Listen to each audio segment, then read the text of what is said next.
కూర్చో. Praise the lord. దేవుడికి స్తోత్రములు కలుగునుగాక.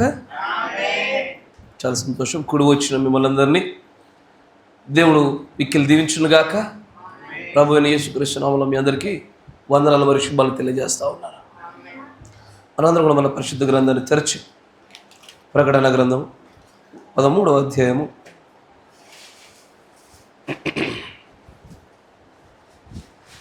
ప్రకటన గ్రంథము 13వ అధ్యాయం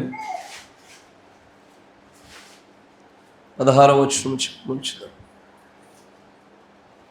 ప్రకటన గ్రంథం 13వ అధ్యాయము 16వ వచనం నుంచి గమనించుదాం. కాగా కొద్దివారు కానీ, గొప్పవారు కానీ, ధనికులు కానీ, దరిద్రులు కానీ, స్వతంత్రులు కానీ, దాసులు కానీ అందరూ తమ కుడి చేతి మీదనైనను తమ నొసటి ఎందైనను ముద్ర వేయించుకొనున్నట్లును ఆ ముద్ర అనగా ఆ మృగము పేరైనను దాని పేరిటి సంఖ్య అయినను గలవాడు తప్ప క్రయ విక్రయములు చేయుటకు మరి ఎవనికిని అధికారము లేకుండానట్లును అది వారిని బలవంతము చేయుచున్నది. బుద్ధి గలవాడు మృగం యొక్క సంఖ్యను లెక్కింపనిమ్ము. అది యొక్క మనుష్యుని సంఖ్యయే. ఆ సంఖ్య 666. ఇందులో జ్ఞానం కలదు. దేవుడికి స్తోత్రములు కలుగునుగాక. మీరులో చూడ తలడొచ్చండి, కళ్ళు మూసుకోండి. దేవుని యొక్క ఆత్మ సహాయ విషయమై మనందరం ప్రార్థన చేసుకుందాం. మహిమోన్నతుడా, సర్వశక్తి సంపన్నుడా, సమస్తమును కూడా ప్రభువా నీ స్వరూపంలోనికి మరలా తీసుకురావడానికి నువ్వు కార్చిన రక్తము, నువ్వు బయలుపరిచినటువంటి వర్తమాన ప్రత్యక్షతలు, నువ్వు మా కోసం అనుగ్రహించినటువంటి ఆ యొక్క వర్తమానికుడు సమస్తమును బట్టి కూడా మేము కృతజ్ఞులమై ఉన్నాం ప్రభువా. కానీ యేసయ్య ఇంకనూ మాలో విరోధముగాను, ఇంకనూ మా స్వనక్తిని బట్టి గాను, మా సొంత భక్తిని బట్టి గాను అనేకమైన క్రియలు మాలో పొరలుచుండగా ఈ సమయంలో ప్రభు నీ వాక్యం చేత మమ్మల్ని మేము సరి చేసుకోవడానికి, కడుక్కోవడానికి ఈ వర్తమానంలో బలమైన పునాదులు పారుకొని స్థిరంగా బలంగా నిలబడినట్లుగాను ప్రభు నిన్ను గురించి, నీ ప్రణాళికను గురించి, నీ వర్తమానమును గురించి, నీ వర్తమానికుని గురించి, అయినా నువ్వు నడిపిస్తున్నటువంటి నడిపింపులను గురించి మేము అనేకమైనటువంటి సంగతులను గ్రహించినట్లుగా మా కన్నులు తెరవండి. ఈ కాలం మాకు విరోధంగా నడుస్తూ ఉన్నది. మాకు విరోధంగా లేస్తున్నటువంటి అనేకమైనటువంటి ఆత్మను నిజంగానే ప్రభు ఎన్నడూ పోరాడనటువంటి గొప్ప పోరాటం అనేటువంటి ఒక యుద్ధ రంగంలోకి మేము వచ్చి ఉండగా మేము నిలబడినటువంటి మా స్థితిని మేము చక్కగా చూచులాగా మాకు సహాయం దయచు. మా దోషములు తీసివేయండి. మా మధ్యలో బోధింపదగిన ఆత్మను, వాక్ శక్తిని, గ్రహింపు శక్తిని మీరు మా పైన కుమ్మరించమని ప్రార్థిస్తున్నాం. లోబడు తత్వాల్ని ప్రభువ దాన్ని మాత్రమే మేము పొందుకున్నట్లుగా సహాయం దయచు. విరోధమైన ఆత్మలు కానీ, సనుక్కునే ఆత్మలు కానీ నా ప్రభువ ఎదురుగా మాట్లాడలేకపోతున్నారు కానీ వెనకాల ఆయన సహోదరుని యొక్క ప్రభావాన్ని తగ్గించినట్లుగా నరహత్యలు చేస్తున్నటువంటి ఈ కాలంలో అలాంటి వారిగా మేము ఉండకుండా మాకు సహాయం దయచు. సమస్త ఘనత, మహిమ, ప్రభావాలు మీకు మాత్రమే చెందినట్లుగా ఈ కూడికను మీరు జరిగింపజేయమని ప్రభు అయిన యేసుక్రీస్తు నామములో ప్రార్థన చేయుచున్నాము. ఆమేన్. Praise the lord. దేవుడికి స్తోత్రములు కలుగునుగాక. చాలా సంతోషం. కొద్ది సమయము నేరుగా మనం బైబిల్ ఉండానే మన సమయాన్ని గడిపే ప్రయత్నం చేద్దాం. ప్రకటన గ్రంథము 13వ అధ్యాయంలో ఇక్కడ 2 మృగాల గురించి ప్రత్యేకంగా మాట్లాడుతూ ఉంటాడు. ప్రకటన గ్రంథంలో 2 ప్రత్యేకమైనటువంటి మృగాలను మనము కలిగి ఉన్నాం. అవి దైవ సంబంధమైనటువంటి మృగాలు కాదు కానీ దైవ సంబంధమైన ముసుగేసుకొని వచ్చేటువంటి మృగాలే. దేవుడి యొక్క ప్రతినిధులుగా లేరు కానీ ప్రతినిధులమని చెప్పుకొని వచ్చేవాళ్ళే. ఇక్కడ ఈ చివరి మాటను మీరు ఒకసారి గమనించండి. 13వ అధ్యాయంలో 18వ వచనాన్ని మీరు గమనించినట్లయితే బుద్ధి గలవాడు ఆ మృగం యొక్క సంఖ్యను లెక్కింపనిమ్ము. ఈ మాట వినగానే మనం గ్రహించవలసిన విషయం ఏంటంటే న్యూమరాలజీ అని ఒకటి ఉంటుంది. అంటే సంఖ్యలను బట్టి, అంకెలను బట్టి కొంతమంది దాని వెనకాల ఉన్నటువంటి విషయాన్ని, భావాన్ని పట్టుకునే ప్రయత్నం చేస్తారు. ఈ శాస్త్రానికి కూడా హద్దులు ఉన్నాయి. ఎందుకంటే మాట చెప్తున్నానంటే, కొంతమంది వారి పేర్లు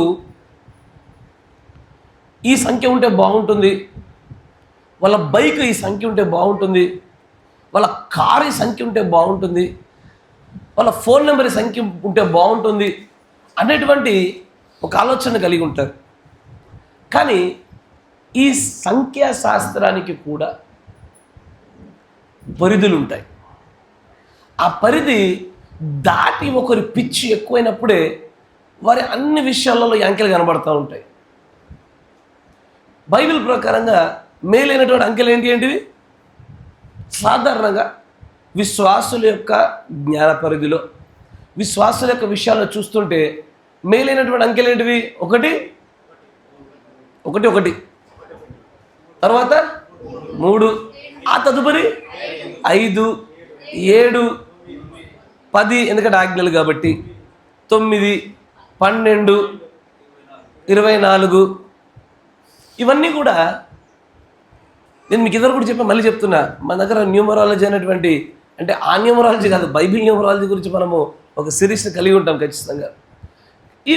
ఈ అంకెలు మేలైనవి అన్నట్టు, ఈ అంకెల్లోనే ఏదో శక్తి దాగున్నట్టుగా మాట్లాడుతున్నారు. ఆ అంకెల వెనకాల దేవుడు ఒక ప్రణాళికను కలిగి ఉన్నాడు. కానీ మిగిలిన అంకెలన్నీ చెడ్డవని, మిగిలిన అంకెలన్నీ చెడ్డవని, మిగిలిన అంకెలు కాకుండా ఈ అంకెలు మాత్రమే మంచి ఉన్నట్టుగా కబర్లు బోధిస్తున్నారు. విశ్వాసట్లేగా తయారయ్యారు. కరెక్టేనా? కొంచెం సరళంగానే ముందుకెళ్తారు. విశ్వాసులు అలాగే తయారయ్యారు. ఇప్పుడు ఇంతకీ చెడ్డ సంఖ్యలు ఏంటివి? అంటే మంచి సంఖ్యలు ఏంటో మనం చెప్పుకున్నాక మిగిలినవన్నీ చెడ్డ సంఖ్యలేగా. ఏంటివి? 13 చెడ్డ సంఖ్య. ఇప్పుడు 1 చెప్పారు, 3 అన్నారు, 5 అన్నారు, 7 అన్నారు, 9, 10 అన్నారు, 12 అన్నారు. అంటే ఇప్పుడు ఇక్కడ చెడ్డ సంఖ్యలు ఏంటిది? 2 ఏం పాపం చేసిందో తెలీదు. దేవుడు ఇద్దరిద్దరు శిష్యులు పంపించాడుగా, మరి తెలీదు. 4 ఏం పాపం చేసిందో తెలీదు. 4 సువార్తలు ఉన్నాయన్న విషయం కూడా కనబడతలేదు. 4 నదులు ఉన్నాయి, 4 జీవులు ఉన్నాయి, 4 దిక్కులు ఉన్నాయి. 4 దిక్కులలో కూడా గోత్రికులు విభజించి పెట్టాడన్న విషయాన్ని ఎందుకో చూడట్లేదు. సరే, మంచిది. తర్వాత 6ని ఎంతో చాలా చెడ్డ సంఖ్యగా చేసి పడేశారు. కానీ 6వ దినాన్ని దేవుడు మనిషిని చేయడానికి ఇష్టపడ్డాడు. మరి ఎందుకో? చెడ్డ మనిషిని చేశాడా, మంచి మనిషిని చేశాడా? మంచి మనిషిని చేశాడు. తర్వాత 8 అనేది నిత్యత్వానికి సాదృశ్యము. ఎందుకు దాన్ని ఎప్పుడు పట్టించుకోరు పెద్దగా.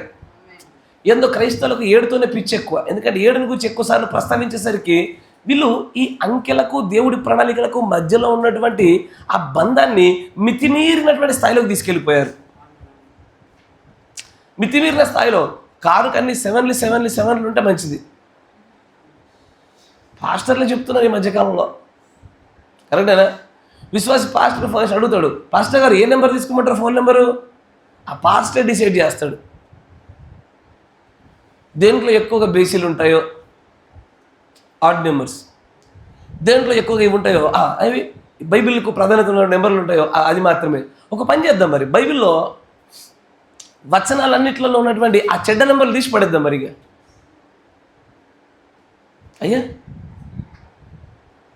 నా మాట వినండి జాగ్రత్తగా.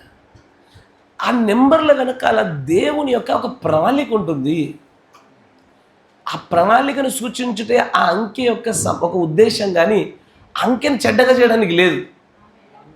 నా మాట వింటున్నారా? అంకెను చెడ్డగా చేయడానికి లేదు. చాలామంది భిన్నమైనటువంటి ఆలోచన కలిగి ఉంటారు. కానీ ఇక్కడ గమనించు, కొంచెం లోపలికి వెళ్ళే ప్రయత్నం చేద్దాం. అక్కడికి వెళ్ళరా. ఇక్కడ ఒక మృగానికి దేవుడు ఒక అంకెని నియమించాడు. ఆ మృగం ఎవరో కాదు, అదొక మనుష్యుడే. ఆ మనుష్యునికి నియమించబడిన అంకె ఏంటిది? 666. దీంట్లో జ్ఞానం ఉన్నది. జ్ఞానం అంటే తెలుసుకోదగినటువంటిది, కొత్తదైనటువంటి ఒక సమాచారం ఉన్నది అని దేవుడు చెప్తా ఉన్నాడు. ఇక్కడ ఉన్నటువంటి మానవుని గురించి, మనం మృగం యొక్క సంఖ్యను గురించి కానీ సంఖ్యాశాస్త్రం గురించి అని వాటికి వెళ్తలేదు. కానీ ఆ సబ్జెక్టులు నేను పక్కన పెడతా ఉన్నాను. మీరు గమనించినట్లయితే ఒక మనిషికి, ఒక వ్యక్తికి 666 అనే అంకె అప్పచెప్పబడినప్పుడు ఎవడు ఆ అంకెను తీసుకున్నట్టుగా, ఎవడు ఆ అంకె నెరవేర్పుగా ఉంటున్నాడో చూస్తే గనక వాడు ఒక మనుష్యుడై ఉండి, కేవలం మానవ మాత్రుడై ఉండి, కోస్తే రక్తము కారేంటి ఒక దేహాన్ని పట్టుకొని, వాడి జ్ఞానానికైనడు వాడి శక్తికైనడు పరిమితులు కలిగిన ఒక మనుష్యుడు తనకు తాను దేవుడను అనుకునే స్థాయిని వాడు పట్టుకునే స్థితి ఇది. ఎందుకంటే ఆ 666 అనేది వికారియస్ ఫిలిడే, అంటే దేవుని కుమారునికి బదులుగా, దేవుని యొక్క కుమారునికి బదులుగా అని అర్థం. అక్కడ నమాట జాగ్రత్త వినండి. దేవుని కుమారునికి బదులుగా అనగానే దాని అర్థం ఏంటిది? ఎవడైనను సరే దేవుని యొక్క స్థానాన్ని తీసుకున్నట్లయితే వాడు ఖచ్చితంగా 666లో భాగమే. నమాట జాగ్రత్తగా వినాల. అది ఒక వ్యవస్థ తీసుకున్న, ఒక కాపరి తీసుకున్న, సంఘంలో ఒక వ్యక్తి తీసుకున్న, కుటుంబంలో యజమానుడైన ఎవరైనా ఒక వ్యక్తి తీసుకున్న, చివరికి ఒక ప్రవక్త అయినా సరే ఆ స్థానాన్ని తీసుకుంటే, అందుకే ఈ కళ ప్రవక్త మాట అంటాడు, you call me Jesus Christ, that would make me an anti Christ. అది నన్ను అంత్యక్రీస్తుగా చేస్తుంది అంటాడు ఆయన. ఆ మాట వెనకాల అర్థం ఏంటంటే అది 666 యొక్క భావాన్ని సూచిస్తూ, మీరు నన్ను క్రీస్తుగా చేస్తున్నారంటే అంత్యక్రీస్తుగా చేసినట్లు, అంటే క్రీస్తు విరోధి ఆత్మగా నన్ను మలచినట్లు. ఈ క్రీస్తు విరోధి ఆత్మ, నా మాట జాగ్రత్తగా వినండి, ఒకేసారి ఏ వ్యక్తి పైన పడదయ్యా. క్రీస్తు విరోధి ఆత్మ పూర్తి స్థాయిలో తన శక్తిని నేరుగా కనపరచదు. రెండు విషయాలు, నేను ఒకటే విషయం గురించి మాట్లాడుతున్నా, జాగ్రత్తగా వినండి. ఇప్పుడు మీరు చూస్తున్నారు, ఈ 666 ఈ ముద్ర ఉండాలా, ఈ సంఖ్య ఉండాలా, ఆ మృగం యొక్క ముద్ర ఉండాలా, ఉన్నప్పుడే క్రయ విక్రయాలు జరుగుతాయి. ఇది ఇప్పుడు కాదు, ఇప్పుడు జరిగేది కాదు ఇది. నా మాట జాగ్రత్త. మృగం యొక్క ముద్రను గురించి కూడా మనం తొందరలోనే మాట్లాడతాం. దీని గురించి మీరు అన్నడు వినని విషయాలు ఖచ్చితంగా మీ ముందు పెట్టబడతాయి కూడా. మృగం యొక్క ముద్ర గురించి అనేకులకు అవగాహన లేకుండా విచిత్రంగా మాట్లాడుతున్నారు. ఎనివే, దేవుడు మనం దీవించింది కాక. ఇక్కడ క్రయ విక్రయాలు తప్పకుండా ఈ వీడి ముద్ర లేకపోతే జరగదు అనే స్థాయి ఇప్పుడు కాదు, అది రాబోయే దినాల్లో. కానీ ఆ మృగం ముద్ర రాబోయే దినాల్లో క్రయ విక్రయాల రూపంలో ఉంది. కానీ ఇప్పుడు ఆ మృగం యొక్క ముద్ర కొనసాగుతున్నది. ఇప్పుడే కాదు, గత కాలంలో కూడా ఉండి ఉన్నది అది. అంటే ఏదైనా దాని మేనిఫెస్టేషన్, దాని బహిర్గతం అనేది ఒక్కసారి రాదు. ఇప్పుడు దేవుడు నీకు బయలుపరుచుకోవడానికి కూడా ఒకేసారి ఒక చిటికలో నీకు బయలుపరుచుకోలే. ఆయన నెమ్మదిగా నిన్ను తాకుతున్నాడు, నెమ్మదిగా నీతో మాట్లాడుతున్నాడు, నీ అవసరతలు తీరుస్తున్నాడు, నీ కష్టాల నుంచి నిన్ను కాపాడుతున్నాడు, నీకు నేనున్నానన్న భరోసాని కలగజేస్తున్నాడు ఆయన. ఆ తదుపరి సంఘానికి నేను నడిపించి తన వాక్యము గుండా తను ఏమై ఉన్నాడో అన్న విషయాన్ని మరింతగా విశదపరుచుకుంటున్నాడు ఆయన. అదే రీతిగా ఈ క్రీస్తు విరోధి అనే ఆత్మ కూడా, అయ్యో కేవలం పోపుని దేవుడు అన్న వాటిలోనే క్రీస్తు విరోధి ఆత్మ ఉన్నది అనుకుంటున్నారు. అంటే క్రీస్తు విరోధి ఆత్మ సంఘశాఖల్లో లేదా? రోమన్ క్యాథలిక్లోనే ఉన్నదా? ప్రొటెస్టెంట్ సంఘంలో లేదా? క్రీస్తు విరోధి ఆత్మ ఎండే మెసేజ్లో లేదా? క్రీస్తు విరోధి ఆత్మ మన సంఘంలో లేదా? అది ఉండే స్థాయిని పట్టుకోవాలా, అది ఉండే స్థాయిని పట్టుకోవాలా. కానీ ఇక్కడ ఈ గడి వర్తమానం కూడా దేవుడు అంటాడు, ఒక మనుష్యునికి మీరు దేవుని యొక్క స్థానాన్ని ఇచ్చారు చూసారా, అది అంత్యక్రీస్తు యొక్క ఆత్మ అన్నాడు.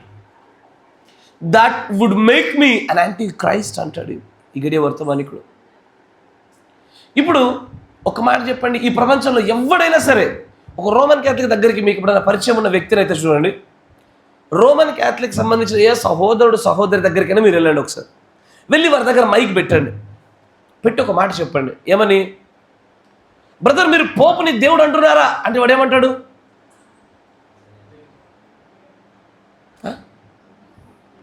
మీకు బైబిల్లో ఉన్న లేఖనానికి రియాలిటీకి మధ్యలో ఉన్న సమన్వయం మీకు తెలియాలి.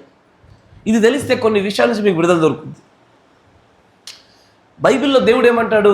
666 అంటేనే వికారియస్ ఫీల్ అయి దేవుని స్థానంలో ఒక వ్యక్తిని కూర్చోబెట్టడం, అంతేనా? కానీ ఆ వ్యక్తిని ఇప్పుడు రియాలిటీలో మనుషులు దేవుడు అంటున్నారా? అనట్లేదు. పోనీ రేపు పొద్దున భవిష్యత్తులో సరే నీవే మా దేవుడు అంటారా? అనరు. అంటే ఒక వ్యక్తిని దేవుడు అని పిలవకపోయినా ద టైటిల్ ఆఫ్ గాడ్, దైవత్వము అనేటువంటి ఆ బిరుదు, మీరు దైవత్వాన్ని ఆపాదించే కార్యము ఏదైతే ఉంటుందో, నా మాట జాగ్రత్తగా వినండి, ఆ పేర్లు మీరు పలకకపోయినా సరే ఒకడికి ఒకడు దేవుడు అవుతాడు కూడా. నా మాట జాగ్రత్తగా వినాలా? ఎందుకంటే ఈ క్రీస్తు విరోధి ఆత్మను చూసినప్పుడు వాడు ఎప్పుడు కూర్చున్నాడు? దేవుని యొక్క స్థానంలో, దేవుడి కుమారుడికి బదులుగా ఎప్పుడు కూర్చున్నాడు వాడు? 320వ సంవత్సరం నుంచి కూర్చున్నాడు వాడు. ఇప్పుడు కొత్తగా వచ్చింది కాదు అది. దీని బహిర్గతం ఈ కాలంలో వచ్చింది. ఆ విషయం యొక్క మర్మ బయలుపాటు దేవుడు ఇప్పుడు మనకు బయలుపరిచాడు. కానీ నిజంగానే ఈ 666 యొక్క 666 ముద్ర యొక్క నెరవేర్పుగా ఆ వ్యక్తి దేవుడి కుమారుడి స్థానంలో ఆ కూర్చొని ఉండినటువంటి ఆ పని క్రీస్తు శకం 325 సంవత్సరానికి దాదాపు అవిడిగా జరిగింది అది. అంటే వాడు అప్పటి నుండి కూడా దేవుడి యొక్క స్థానాన్ని పొందుకుంటున్నాడు. ఆ రోజు నుంచి ఈ రోజు వరకు కూడా ఏ ఒక్కడు కూడా వాడిని దేవుడని పిలవలే. నేరుగా ఏ మనుష్యుని దేవుడు అని పిలవదు, మనుష్యుడెవడు పిలవడు. ఇదివరకు నేను చాలాసార్లు కొన్ని మాటలు చెప్పాను మీకు. ఈ గడియ వర్తమానికుడు మరి వర్తమానం అంశంలోకి వెళ్తున్నాం మనం. జాగ్రత్తగా గమనించాను. ఇదివరకు నేను కొన్ని విషయాలు కొన్ని మాటలు మీకు చెప్పాను. ఏమని?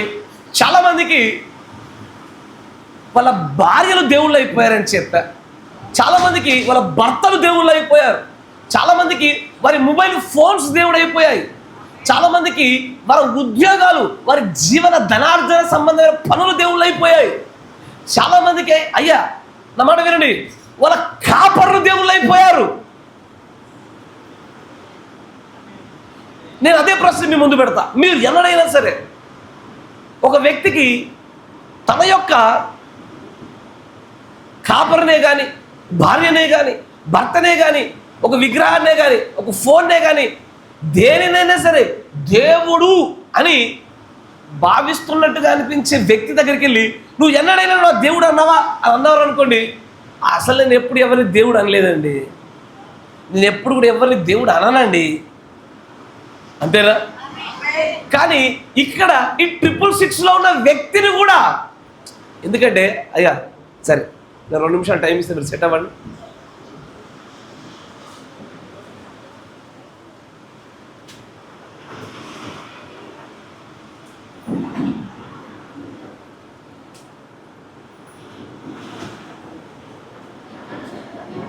నాన్న జరగండి, గోడ నుంచి జరగండి. ఆ వాటర్ వచ్చేస్తాయి, ఆ వాటర్ అట్లా గోడ వెంబడి వచ్చేస్తాయి, మీరు పక్కకు జరగండి.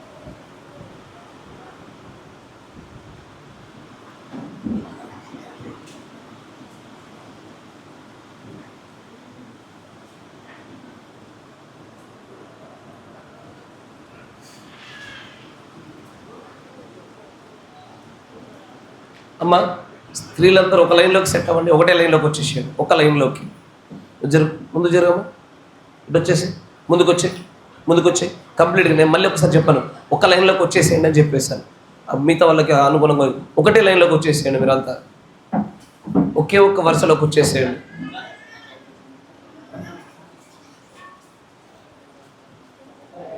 జరగండి సహోదరులు, మీరు ఇటువైపు జరగండి, మీకు అనుకూలమైనటువంటి స్థలంలోకి వచ్చినట్లే జరగండి. వదిలేసేయండి, అక్కడ హోల్ ఓపెన్ చేసి మీరు వదిలేసేయండి, కూర్చోండి.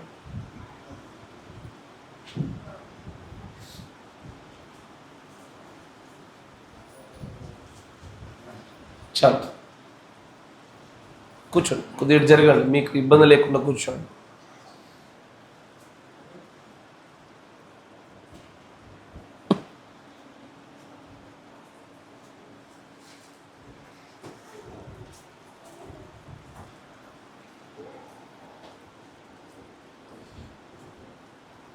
మంచిది. Praise the lord. దేవుడికి స్తోత్రం కలుగును గాక. సరే, మంచిది. నేను ఈరోజు చెప్తున్న ఈ వర్తమానాన్ని మీరు కరెక్ట్గా పట్టుకోవాలని ఆశిస్తున్నా.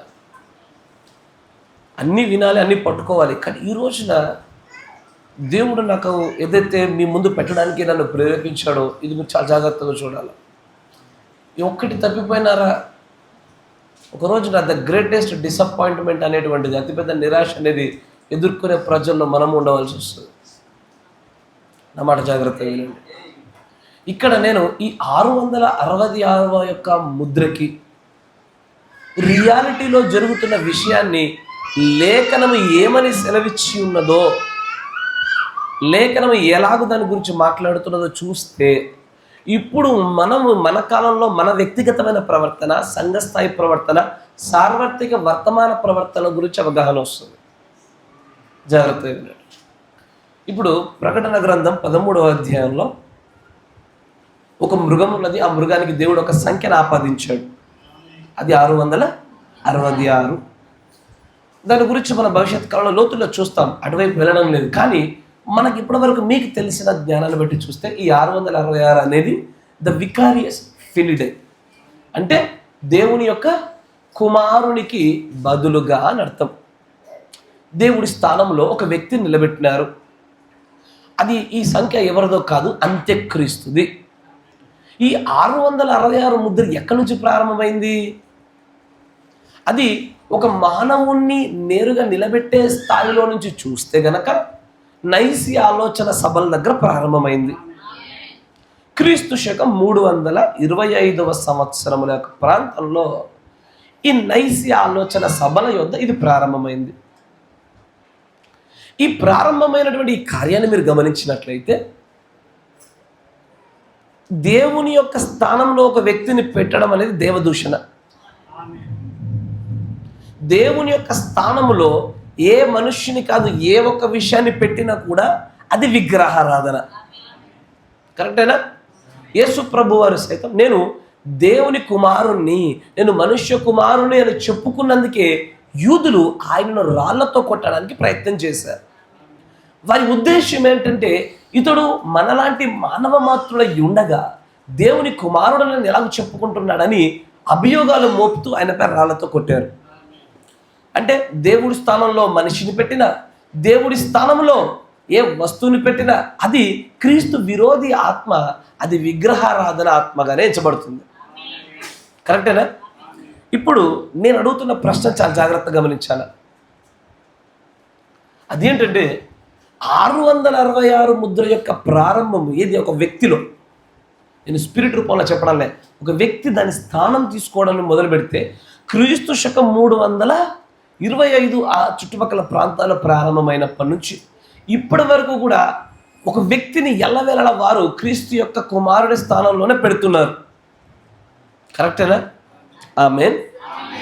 కానీ క్రీస్తు కుమారుని స్థానంలో పెట్టాడు, అది దేవదూషణకర. కరెక్టేనా? బైబిల్లో అది దేవదూషణకరమైన నామములు దాని కలిగి ఉన్నది ఉందా అని చెప్పుచూనే రియాలిటీలో మీరు దాన్ని చూస్తుంటే అప్పటి నుంచి ఇప్పటి వరకు కూడా ఆ స్థానంలో పెట్టబడిన పోపుని ఎవ్వడు దేవుడని పిలవలే. The title of God was never given to the pope, but yet అయినప్పటికీ కూడా దేవుడు అనేటువంటి బిరుదుని పోప్కి ఇవ్వలే ఇంతవరకు ఎవడు కూడా. మనం అంటున్నాం దేన్ని బట్టి? మనకున్న ప్రత్యక్షతను బట్టి. కానీ అతన్ని పోపుని ఆ స్థానంలో కూర్చోబెట్టినటువంటి ప్రజలు మాత్రము ఎన్నడూ కూడా పోపుని దేవుడు అని పిలవలేదు, ఇప్పటికీ పిలవరు. కానీ లేఖనం అంటుంది వాడు ఖచ్చితంగా మృగము, వాడు మనుష్యుడే, రాజ్యాధికారం కలిగిన వాడే, వాడు నా స్థానంలో ఉన్నాడు, వాడు ఖచ్చితంగా క్రీస్తు విరోధే అంటున్నాడు ఆయన. అంటే ఒక వ్యక్తికి దేవుడు అని పిలవకపోయినా, దైవము అని అనకపోయినా దైవములు అవుతారా? దేవుడు అనే టైటిల్ బిరుదు ఇవ్వకపోయినా దేవుళ్ళుగానే ఉంటున్నారు. ఈ రోజున ఈ యొక్క వాక్య జ్ఞానం కలిగిన ఈ వర్తమాన ప్రజలు మిమ్మల్ని అడుగుతున్నా నేను, పోప్ రోమన్ క్యాథలిక్ ప్రజలకు దేవుడేనా? Praise the lord. నాకు వర్షం సౌండ్ కంటే మీ సౌండ్ ఎక్కువ వినిపించాలా. పోప్ ఖచ్చితంగా రోమన్ క్యాథలిక్ ప్రజలకు ఏమై ఉన్నాడు? దేవుడై ఉన్నాడు. ఎలా? అతడు తనకు తాను ఎవడో దేవుడు అని చెప్పుకోలేదు, ఆ ప్రజలు ఆయన్ని దేవుడు అనలేదు. అయినా కూడా వారి మధ్యలో ఉన్న బంధము ఏవో కొన్ని లేఖనాలను బట్టి, ప్రత్యక్షతను బట్టి చూసి పరిశీలించగానే వాడిని దేవుడు అంటున్నారని తెలిసిపోతుంది. దేన్ని బట్టి? ఒకటి, దైవ సంబంధమైన సిద్ధాంతాలు మాని వాడి సొంత సిద్ధాంతాలు వాడు చెప్పినప్పుడు ప్రజలు దేవుడి మాటకు బదులుగా వాడి మాటలు తీసుకున్నప్పుడే వీడు దేవుడైపోయాడు. నా మాట జాగ్రత్త. నేను మళ్ళీ ఇప్పుడు మనకి గడియ వర్తమాని దగ్గరికి వెళ్ళాలి. ఇవన్నీ మీకు అర్థమవుతుందా? ఎంత పునాదే. అతడు దేవుని యొక్క లేఖనాలకు చెప్పుచున్న వాటికి బదులుగా వీడు సొంత ఉద్దేశాలు చెప్పాడు. ఈ సొంత ఉద్దేశాల్ని వీరు దైవోపదేశములే, దేవుని ఆజ్ఞలను నమ్ముట వల్ల వీడు దేవుడు అయిపోయాడు. వారికి మీకు the veneration of cross, the veneration of saints అనే ఒక కార్యం జరుగుతుంది. క్రీస్తు శకం 1400 నుంచి 1100 మధ్యలో జరిగిన కార్యం ఇది. అంటే ఏంటంటే, చనిపోయిన పరిశుద్ధుల యొక్క విగ్రహాలు తయారు చేసి వారికి కూడా దైవత్వాన్ని ఆపాదించారు. నా మాట వినండి. వాళ్ళు మృతుల లోకంలో ఉంటారు, మన ప్రార్థన తీసుకెళ్తారని సెయింట్ మాథ్యూస్కి, సెయింట్ లూకాకి వాళ్ళందరికీ ప్రార్థనలు చేశారు, విగ్రహాలు కనిపించారు. ఒకసారి సెయింట్ అండ్ స్కూల్కి వెళ్ళండి, స్టార్టింగ్లో విగ్రహం కనబడుతుంది మీకు. ఏం విగ్రహం అది? మరియమ్మ గారి విగ్రహం. పరిశుద్ధులకు విగ్రహాలు చేయాలి, క్రాస్ సిలువను మనము దాన్ని మెడలో రోసరీగా వేసుకోవాలి. ఇట్లాంటివి అనేకమైన విషయాలు వాడే ఉత్పత్తి చేశాడు. ఇప్పుడు ప్రజలు ఏం చేశారు? వాడిని దేవుడు నేరుగా పిలవలే. They never gave the title of God. నేను అడుగుతాను ఇదే ప్రశ్న, మీరు ఎప్పుడు కూడా మీ పాస్టర్ని దేవుడు అని పిలవలే, కానీ పాస్టర్ మీకు దేవుడు అయ్యాడయ్యా. నేను నిరూపిస్తా చూడండి. 666 ముద్రల నుంచి క్రీస్తు విరోధాత్మని చూపిస్తా మీకు.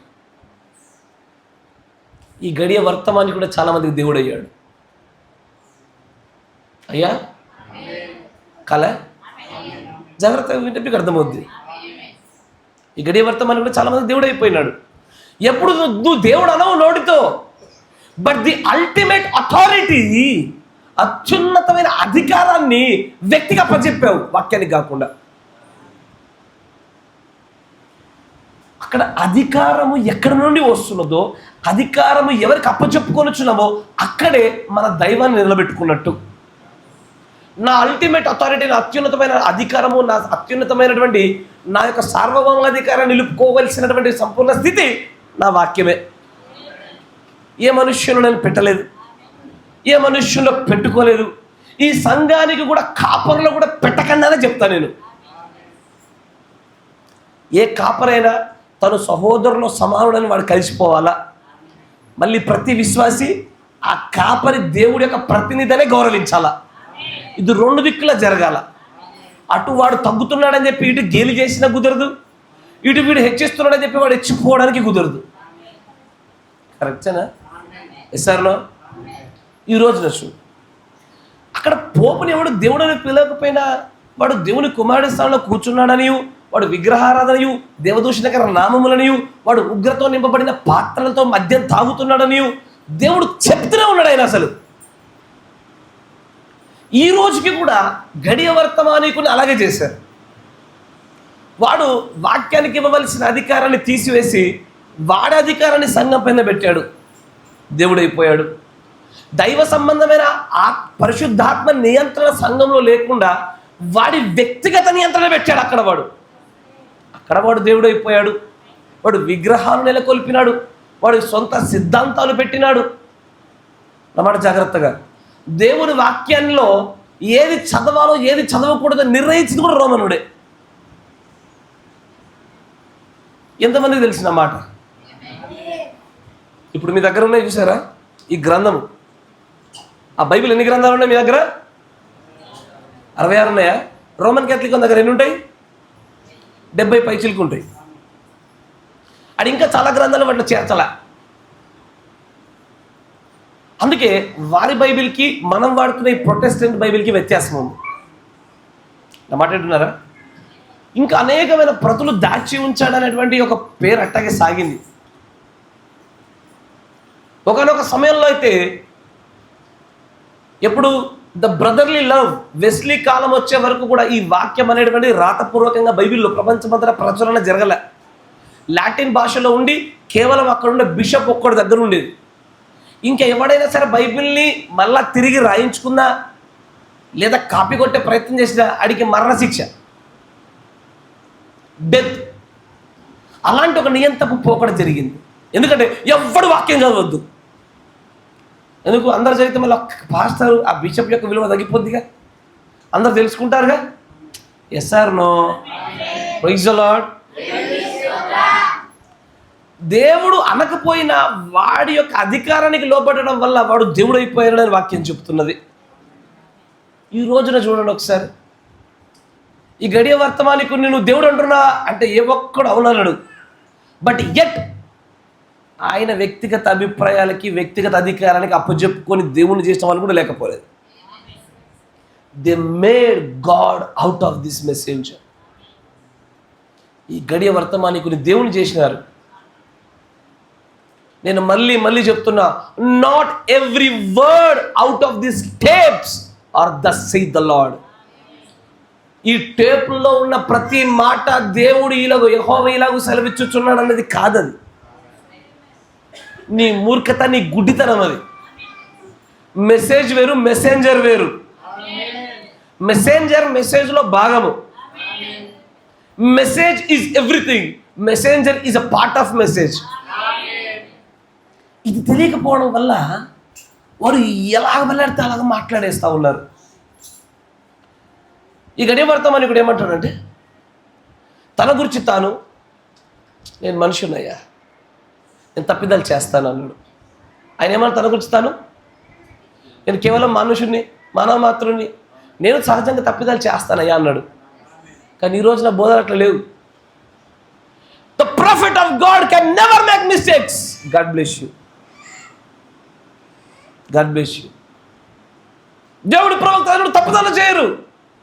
అది నాకు బైబిల్లో అలాంటి పోకడ కనబడలేదు, గడియ వర్తమానంలో అలా కనబడలేదు. మీ దగ్గర కొత్తగా కనబడుతుంది నాకు. నీలాంటి వాళ్ళ వల్లే అన్యజనుల మధ్యలో, సంఘశాఖ వారి మధ్యలో ఈ వర్తమానం యొక్క విలువ తగ్గిపోయింది. Yes sir no? తప్పిదం అది. క్రీస్తు యొక్క స్థానాన్ని ఎవ్వడికి ఇవ్వడానికి వీల్లేదు. ఏ ఒక్క నరుడికి, ప్రవక్త అయినా సరే, కాపరైనా సరే, ఎవరికి ఇవ్వద్దు. ఈ క్రీస్తు విరోధ ఆత్మ ఏం చేస్తుంది తెలుసా? ఆత్మ బహు విచిత్రమైనటువంటిది. అది అధికారం కలిగిన వారి దగ్గరే విధేయతను చూపిస్తుంది. నా మాట జాగ్రత్తగా వినండి. అధికారం కలిగిన వారి దగ్గర విధేయత కనపరుస్తుంది. విధేయత అనేది వాళ్ళ స్వభావం కాదు, మనదండి. ఇప్పుడు నా మాట వినండి, చెప్తాను. ఇప్పుడు ఇగో వసంత్ గారు ఉన్నారు, ఆసక్తిగా చూస్తున్నాను. ఆయన పేరు చెప్పా. ఆయనకి ఏదో అనారోగ్యం వచ్చింది. ఆయన చెప్పులు కూడా సరిగ్గా వేసుకోలేకపోతా ఉన్నాడు. అయ్యా, చెప్పులు కూడా సరిగ్గా వేసుకోలేకపోతున్నాడు. నా మాట జాగ్రత్తగా వినండి. వృద్ధుడు అయిపోయినాడు పండుగ. కాసేపు వృద్ధుని చేద్దామని తర్వాత మీ ఎదురుగా నేనే ఉన్నాను. నేను కూడా అట్టాగే వృద్ధుని అయిపోయినా. నాకు కూడా చెప్పులు వేసుకోవడం రావడంలే. నా మాట జాగ్రత్తగా వినండి, చెప్తాను. నాకు కూడా చెప్పులు వేసుకోవడం రావడంలే. పీటర్ గారు నిలబడరు మధ్యలో. అందరం కలిసి ఒకటి కొడుకో ప్రయాణం చేస్తూ ఉన్నాం. అయినా చెప్పులు వేసుకోవడానికి ఇబ్బంది పెడుతుండవు, నేను ఇబ్బంది పెడుతున్నా. పీటర్ గారు తక్షణ కర్తవ్యం ఏంటిది? ఏం చేస్తాడు?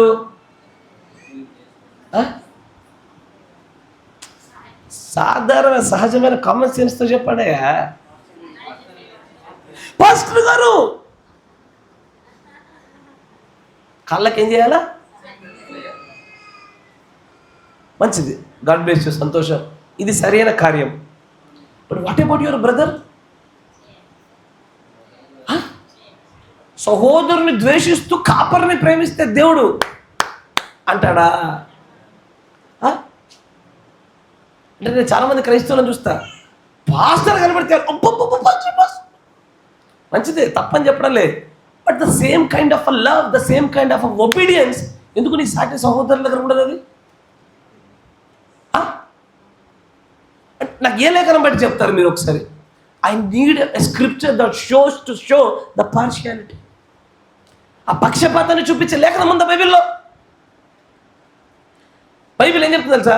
నువ్వు కాపరికి సేవకుడికి ఏది చేస్తావో దేవుడికి చేసినట్టు అన్నాడు ఒకటి, నీ సాటి సహోదరుడికి ఏది చేస్తావో నాకు చేసినట్టు అన్నాడు. దేవుడు ఇద్దరు ఒకే స్థాయిలో పెట్టిండా? కరెక్టేనా? బైబిల్ వాక్యం వినండి. అదే ఈ చిన్నోళ్ళకు గిన్నెడు చన్నీళ్ళు ఇచ్చినా మీ ఫలం ఓటుకోరు, నాకు చేసినట్టే మీరు అన్నాడు. నీ సహోదరుని ప్రేమించి నన్ను ద్వేషిస్తే చల్లదు, వాడిని ప్రేమించి వానికి బట్టలు ఇచ్చి వాడికి గుడ్డ వెళ్ళినప్పుడు బట్టలు, ఆకలినప్పుడు ఆహారాన్ని నాకు చేసినట్టు అన్నాడు. రెండు చోట్ల సేమ్ క్రెడిట్ పెట్టాడు ఆయన. But at people choose to worship the pastors. అంటే మళ్ళీ దేవుడు అంటున్నావా అంటే మేమెక్కడ అన్నాం బ్రదర్ దేవుడు అని, అట్లా ఒప్పుకోదు. ఈడ కూడా 666లో ఒప్పుకోలే, ఇప్పటికీ ఒప్పుకోరు. రోమన్ క్యాథలిక్ వెళ్ళి మీరు మరియమ్మని దేవుడు అంటున్నారా? లేదు లేదు, దేవుడు యేసుప్రభువే, ఈమె తల్లి అంతే. అంటే నువ్వు పాస్టర్ దేవుడు అన్నా? లేదు లేదు, యేసుప్రభువే దేవుడు, ఈయన పాస్టర్ అంతే. పదాలు అక్కడ ఉంటాయి, బట్ క్రియల్లోకి వచ్చేసరికి, when it comes to the implementation లెవెల్కి వచ్చేసరికి నీవు అప్పజెప్పుకొని నీ అధికారము, నువ్వు కనపరుచుతున్నటువంటి నీ పక్షపాత విధేయతలోనే నీ దేవుడు కనబడుతున్నాడు. ఆ 666 ముద్రలో జ్ఞానం ఉన్నది. ఇది జ్ఞానం కలిగిన వాడికి అర్థమయ్యే విషయాలు. అంతేనా? నేను పీటర్ గారు ఒక సంఘానికి వెళ్ళాను మధ్యకాలంలో, పేర్లు ప్రయత్నంగాని. అక్కడ కాపరి గారికి ప్రతి మీటింగ్ అయిన తర్వాత మమ్మల్ని పక్కన పిలిచి మాకు ప్రత్యేకంగా భోజనం పెడతా ఉన్నారు. విశ్వాసంలో చోట తింటున్నారు, మమ్మల్ని ఒక చోట ప్రత్యేకంగా పెట్టారు. మంచి పద్ధతి, నేను తప్పని చెప్పడంలే. నేను మాత్రం ఒక మాట చెప్పా, భవిష్యత్తులో ఒకవేళ ఎప్పుడైనా మీరు మా మధ్యలోకి వస్తే మాత్రం పాస్టర్ గారు ముందుగానే ఒక మాట చెప్తున్నా మీకు, నేను మీకు ఇట్లా మా విశ్వాసాలకు వేరుగా మీకు మేము భోజనాన్ని పెట్టలేను. నేను దానికి సాక్ష్యం పీటర్ గారే. నేను ఏం పలికని అదే చెప్తున్నా. బయట ఒకటి లోపల మనకు చేత కాదు, కానీ ఒకటే మాట చెప్పాను. నేను నా సహోదరులతో కలిసి తినడానికి ఇష్టపడతా. మీరు వస్తే మిమ్మల్ని కూడా అక్కడే కూర్చోబెడతా.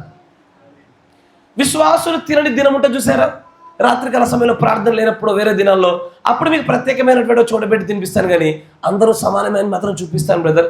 ఇది నేను పాటిస్తున్నాను, మిమ్మల్ని పాటింపజేస్తాను మా దగ్గరికి వస్తే అని చెప్పా. ప్రేమల్లో వ్యత్యాసాలు ఉంటాయా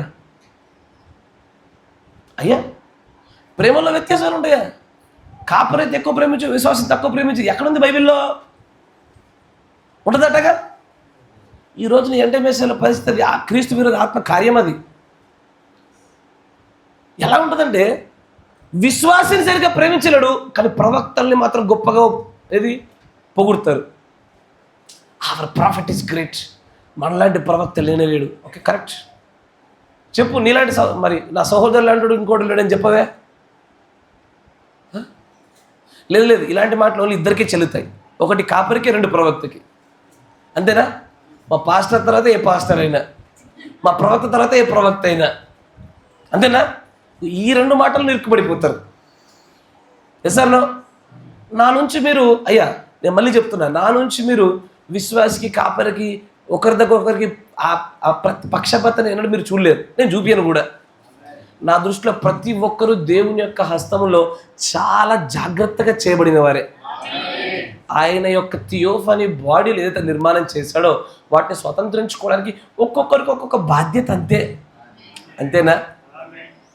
సార్లో అధికారాల వ్యత్యాసం ఉండొచ్చు, కరెక్టేనా? కాంట్రాక్ట్ తీసుకునేవాడు, కట్టేవాడు, మోసేవాడు అందరిని మేస్త్రిలా పిలుస్తాను నేను, కరెక్టేనా? మేబీ పనుల్లో వాడి జీతాల వ్యత్యాసం ఉండొచ్చు, అందరూ అంతే. అక్కడే తేడా కొట్టేసింది. ఇక్కడ కూడా ఏ సంఘమైనా సరే వాళ్ళ కాపర్ని దేవులుగా చేశారు. ఎట్లా చేశారయ్యా అంటే, వాళ్ళ క్రియలు, వాళ్ళ ప్రవర్తన, వారి అధికారానికి వారు చూపుతున్న విధేయతలోనే దైవాన్ని విగ్రహాలు కనబడుతున్నాయి. అక్కడ దేవుడు అని ఎవడు నోరు పెట్టి పిలవడు, వాడి క్రియలు చూపిస్తాయి. నీ దైవం కూడా చెప్తాడు దేవుడు. నేను చెప్పిన మీకు ఆ లాజిక్ అర్థమైందా? నోటితో నువ్వు దేవుడు అని ఎవరు అనవు.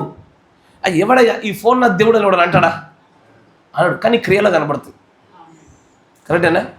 అట్లాగే నీ కాపర్ నీకు దేవుడు అని ఎప్పుడు అంటావా? ఏ మనుష్యుడు అన్నాడు, బుద్ధి కలిగినోడు బైబిల్ చదివేటోడు నా క్రైస్తవుడు ఉండి అన్నం తిన ఎవ్వడు దేవుడు అన్నాడు ఎవరిని, పాస్టర్ని. కానీ వాడి క్రియల్లో, వాడి అధికారానికి అప్పచెప్పుకునే విధేయత లోబడటంలో వాక్యం కంటే ఎక్కువ కాపరికి లోబడతారు. ఆ వాక్యము విశ్వాసుల దగ్గర వేరుగా పనిచేస్తుంది, కాపరి దగ్గర వేరుగా పనిచేస్తారు, పక్షపాతం చూపిస్తారు. ఈ 666 అదే జరిగింది. ఈ గడియ వర్తమానికుడిలో కూడా ఈరోజు అదే చేస్తున్నారు. ఆయన ఎంత స్పష్టంగా ద థర్డ్ ఎక్సోడస్ అనే వర్తమానము, హీ కేర్స్ డు యూ అనేటువంటి డు యూ కేర్ అనే వర్తమానం ఎంత మంచిగా చెప్పాడు. ఒకటే మాట అంటాడు, that is from my human side but I got the God side. ఇక్కడ నుంచి దస్సైదలాడు వచ్చినప్పుడు ఇది యెహోవా మాట, దీనికి ఒక్కసారి ఏ ఒక్క మాట కూడా నువ్వు విరుద్ధంగా మాట్లాడొద్దు. కరెక్టేనా? బట్ ఎప్పుడైతే నా మనుష్యుని యొక్క భాగంలోంచి వస్తుందో you very careful what you are listening to అంటాడు ఆయన.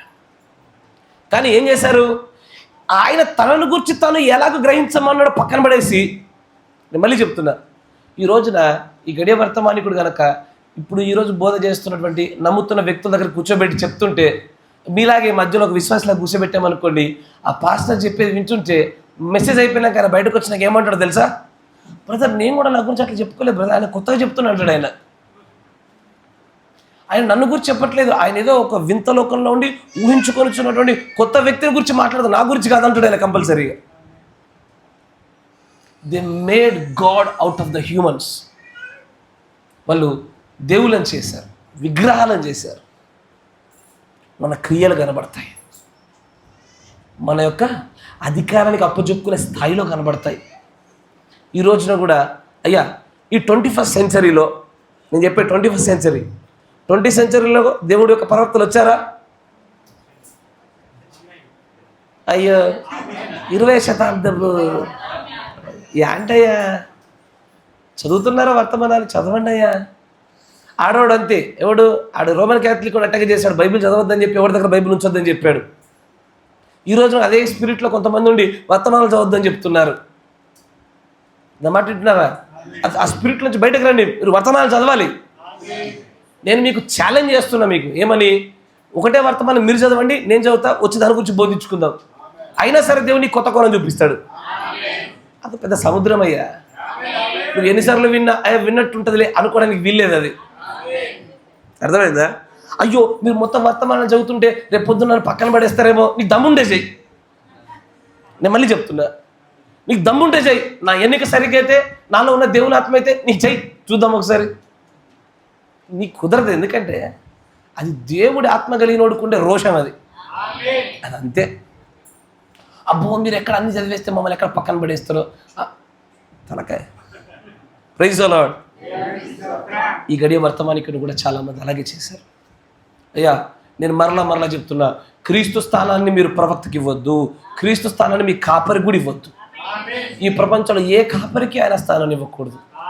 ఆయన స్థానంలోనికి దగ్గరికి రాగలిగినటువంటి ఏ క్రీచర్ కూడా లేదు దగ్గర దరిదాపుల్లో. ఆయన ఒక్కడే పరిశుద్ధుడు, ఆయన మాత్రమే మహోన్నతుడు. నేను చెప్పుచున్న నా మాట కూడా భవిష్యత్తులో మీకు వ్యక్తిగతంగా నేను ఇచ్చే సలహాలైనా సరే ఈ వాక్యంతో సరిగ్గా లేదనుకోండి, నా మాట కూడా పక్కన పడేసేయండి. నేను మళ్ళీ చెప్తున్నా, నా మాటైనా పక్కన పడి, కానీ నేను చెప్పుచున్నది లేఖనంలో ఉన్నటువంటి మాట అయితే కనుక అది దేవుని మాట అని తీసుకోండి. ఒకవేళ దేవుని మాట కాకపోయినా పర్వాలా, నేను పాస్టర్ చెప్పింది దించామని కూర్చున్నారనుకోండి, నన్ను మీకు దేవుడు అయిపోయినట్టే. మీకు నేను అట్లా చేయకూడదు. So many people made God out of the messenger of this day. అట్లా చేయకూడదు, జాగ్రత్త. ఎందుకంటే నాకు అనిపించింది చాలామంది, నేను ఈ గడియ వర్తమానికుని దేవుడు అని పిలుస్తున్న వారు ఒక గుంపు ఉంది కదా, ఉందా లేదా? ముఖ్యంగా ఆంధ్రలో ఎక్కువ ఉంటుంది ఈ గుంపు, ఈ గడియ వర్తమానికుడే దేవుడు అని చెప్పే గుంపు. మనం ఆ గుంపులో లేం కదా అనుకుంటున్నాం కదా. ఎస్ సార్, మనం ఎన్నడూ దేవుడు అని పిలవలేదు కదా, మనకేంది, మనం ఫ్రీ, మనం సేఫ్ అనుకుంటున్నారు. కానీ బ్రదర్ 666 ముద్ద తీక్షణంగా పరిశీలించి లోతుల్లోకి చూస్తుంటే, మనం దేవుడని పిలవకపోయినా మన అధికారాన్ని కనుక వాక్యానికి మాత్రం అప్పచెప్పకుండా వ్యక్తి పైన పెట్టిన ప్రతి ఒక్కడు ఆయన దేవుడు చేసినట్టే. అంటే ఈ రోజున ఆయనని దేవుడని పిలుస్తున్న ప్రజలు ఉన్నారు, దేవుడని పిలవకపోయినా ఆయన దేవుడు చేస్తున్న ప్రజల సంఖ్య ఎక్కువైపోయింది. ఎసార్నో ఆ రెండు గుంపులోంచి బయటకు రావాలా. ఈ ఫస్ట్ గుంపు ఎట్లాగా మనకు ఈజీగా దొరికిపోతారు, ఆ ఫస్ట్ గుంపులోకి మనం పోము. మనం నేరుగా ఏ వ్యక్తిని, ఎవరిని, ఏ మనిషిని క్రీస్తు అని చెప్పము, దేవుడు అని చెప్పము. కానీ ఈ రెండవ గుంపే ప్రమాదం. ఈ రెండవ గుంపు దగ్గరే ఈ 666 ముద్రలు పట్టుకోవడానికి కలిగిన ఏ జ్ఞానం ఉన్నదో, ఏ వివేచన ప్రత్యక్షత ఉన్నదో, ఆ ప్రత్యక్షతలో ఉన్న ఎండ్ టైమ్ మెసేజ్ బిలీవర్స్ మాత్రమే, ఆ సంఘాలు మాత్రమే దేవుడు, దైవము అనే పేర్లు పెట్టకుండా, ఆయనని దేవుని చేయకుండా కేవలం మెసేజ్ని పట్టుకొని సిద్ధపాటు చేసుకోగలిగేది. నా మాట మీకు అర్థమైందా? Praise the lord. మరికొన్ని కారణాలు చూద్దాం ఆయనని దేవుణ్ణి చేయడానికి గల. జాగ్రత్తగా గమనించండి. 63-0707M. ఎంతమందికి అర్థమవుతుందని చెప్పే వర్తమానం గ్రహిస్తున్నారుగా? 2 వర్గాలు. నేరుగా దేవుడని పిలిచే వర్గం ఒకటి, దేవుడని పేరు పెట్టకపోయినా దైవంగా చేసేటువంటి బ్యాచ్ ఒకటి. ఈ జ్ఞానము 666 ముద్ర యొక్క జ్ఞానాన్ని పొందుకున్న ఆ ప్రత్యక్షత కలిగిన ప్రజలకి ఈ విషయాలు చక్కగా అర్థమవుతాయి. జాగ్రత్తగా గమనించండి. 63-0707.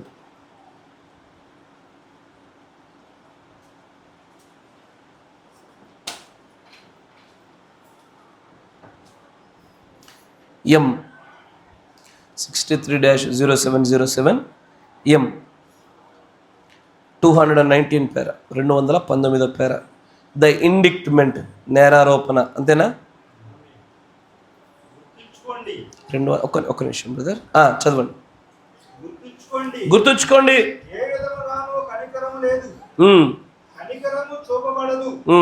ఆత్మ ద్వారా సత్యమని రుజువు చేయబడిన దేవుని వాక్యమును, దేవుని ఆత్మను నీవు దూషించినప్పుడు చూడండి, వాక్యము ఆ రీతిగానే చెబుతున్నది. ఆత్మ దానిని సత్యమని రుజువు చేసింది. నీవు దానిని అపవిత్రాత్మ అన్నప్పుడు నీవు కృప మరియు తీర్పులకు మధ్య గీతను దాటవేశావు. అంటే గమనించండి, ఇక్కడ యేసు ప్రభు వారు శాస్త్రుల పరిచయాల మధ్యలోకి వచ్చినప్పుడు ఆయన చేస్తున్న కార్యాలను చూసి వారు ఇతడు బయల్జెబూలు పట్టినవాడు, దయ్యములు పట్టినవాడు అని పిలుస్తూ ఆయనని ఏం చేశారు? ఆ పరిశుద్ధాత్మ యొక్క కార్యాల్ని దయ్యం కార్యాలుగా వాళ్ళు చిత్రీకరించారు. ఆ చిత్రీకరించిన దాన్ని బట్టే ఈ గడియ వర్తమాన్ని కూడా చూపించి ఆయన అంటాడు, నీవు కృప మరియు తీర్పులకు మధ్య గీతను దాటవేశావు. ఎక్కడ? కృపకి తీర్పుకి మధ్యలో ఒక లైన్ ఉందయ్యా. ఏ ప్రభు కృపా సంపన్నుడు, ఆయన కృప వల్ల బ్రతుకుతున్నాము, ఆయన దయ వల్ల బ్రతుకుతున్నాము.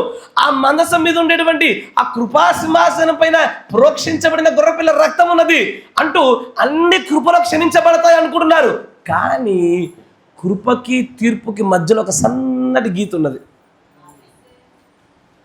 అది కృపాకాలం అయిపోయిన తర్వాత ముందేనా?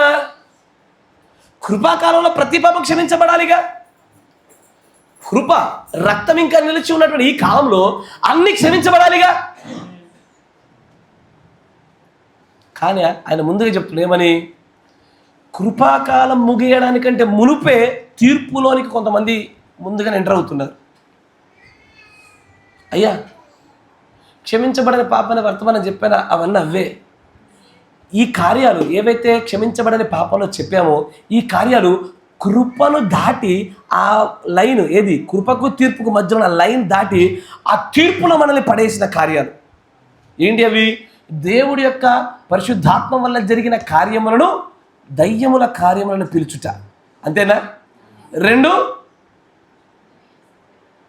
అననీయ సప్పిరావని దేవుడికి ఇవ్వవలసిందాన్ని దాచుట. 2. 3వది అయోగ్యంగా ప్రభురాత్రి భోజనంలో చేయి వేయుట. అంతేనా? ఇంకా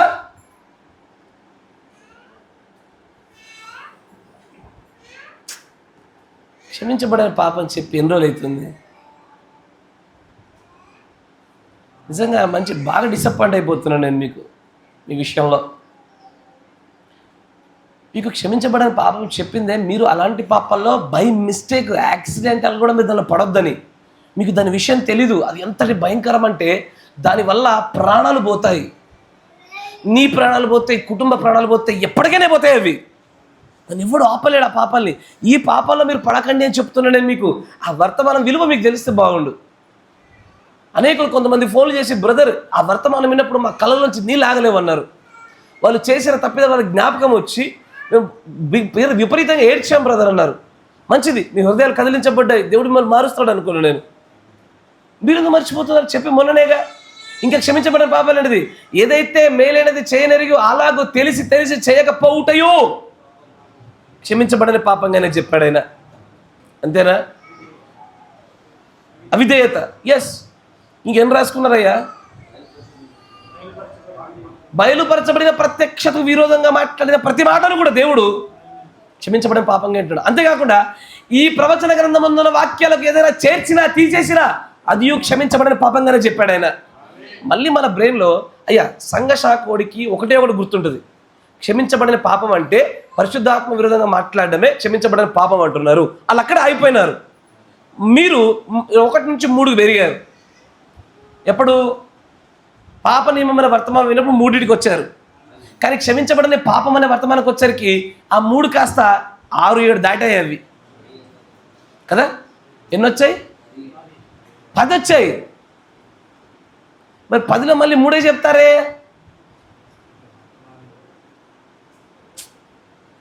జాగ్రత్త. ఆయన అంటున్నాడు కృపకి తీర్పుకి మధ్యలో ఒక గీత ఉన్నది.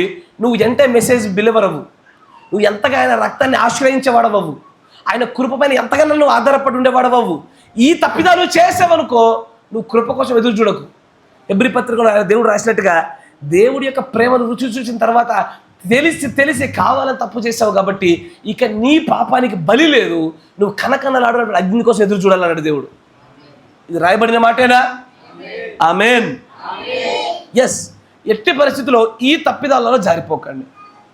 నీకు తెలియకుండా అనుకోకుండా ఒక అబద్ధం అన్నావు, తప్పే. ఆడిన వ్యక్తి దగ్గర క్షమాపణ అడుగు, దేవుడు క్షమించేస్తాడు, మరొక సముద్రంలో పడేస్తాడు. ఆ పాపం నీ మీద నిలిచి ఉండదు, చెల్లుబాటు అయిపోతుంది. దేవుడు దాన్ని ఏమన్నాడు. కానీ తెలిసి చేసావనుకో ఏం చేయలేం. పరిశుద్ధాత్మ విరోధంగా మాట్లాడినా, అయోగ్యంగా ప్రభురాత్రి భోజనాన్ని తీసుకున్నా, మరియు అననీయ సప్పిరా వలె దేవుడికి ఇవ్వాల్సిన దాన్ని ఆపిన తర్వాత ఈ వాక్యాల్లో దేనైనా జోడించి తీసివేసిన, ప్రత్యక్షపరచబడినటువంటి ప్రత్యక్షత విరోధంగా మాట్లాడిన వీరెవ్వరూ కూడా కృప అనేటువంటి ఆ యొక్క జోన్, ఆ పరిధిలో నుంచి తీర్పు అనేటువంటి జోన్లోకి ఆ సన్నటి గీత దాటేశారు వాళ్ళు. ఎస్ఆర్లో ఇదివరకు మళ్ళీ చెప్పిన దేవుడు తీర్పుల్ని బహు విధాలుగా ఇస్తాడు.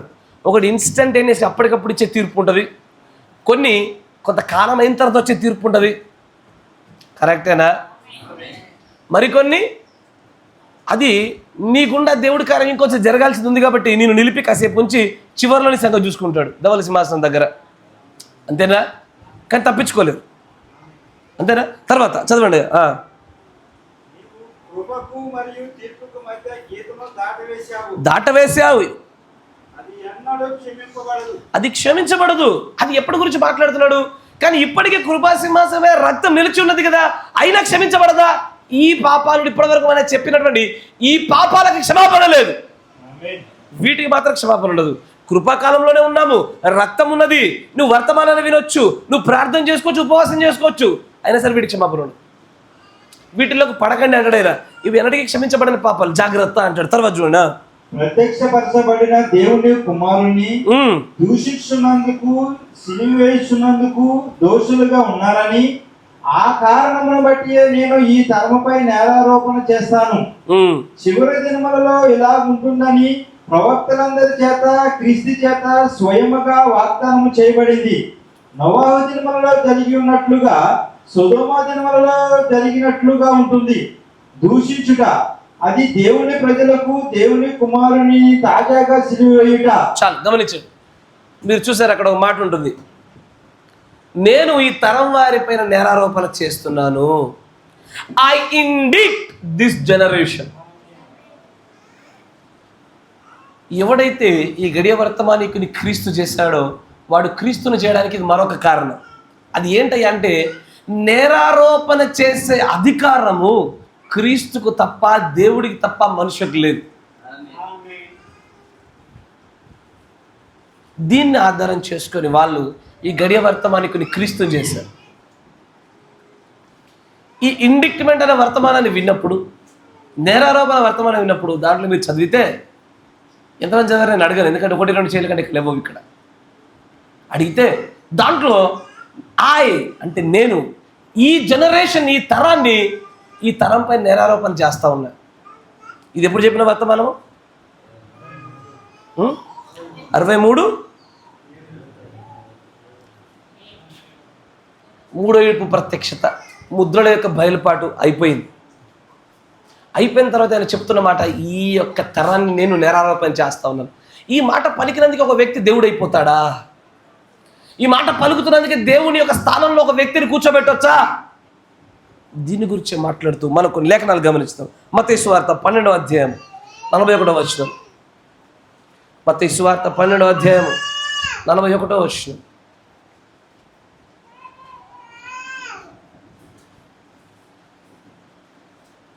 త్వరగా, కొంచెం వేగవంతంగా. నినివే వారు యోనా ప్రకటన విని మారు మనసు పొందిరి గనుక విమర్శ సమయమున నినివే వారు ఈ తరము వారితో నిలబడి వారి మీద నేరస్థాపన చేతురు. ఇదిగో, ఎవరు? నినివే ప్రజలు మారు మనస్సు పొందారు కాబట్టి వారు కూడా ఈ తరం వారి పైన నేరారోపణ చేస్తున్నారు. అంటే వాళ్ళని కూడా దేవుని చేద్దామా? అయ్యా, నా మాట జాగ్రత్త వినండి.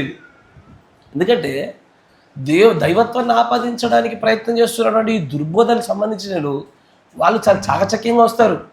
అరే, ఈ గడియ వర్తమానికుడు క్రీస్తయ్యా, మీకు అర్థం కాలే, దేవుడే మనుష్యుని యొక్క ఆకారంలో వచ్చినప్పుడు ఆయన క్రీస్తు నేరుగా అక్షరార్థమైన దేవుడు, లేకపోతే ఆయన నేరారోపణ చేసేటువంటి ఒక అధికారం ఆయనకి ఎట్లాగ వస్తుంది అని చెప్తూ మెల్లగా ఉదాహరణ చూపిస్తారు. వాళ్ళు కొటేషన్లు చూపిస్తారు.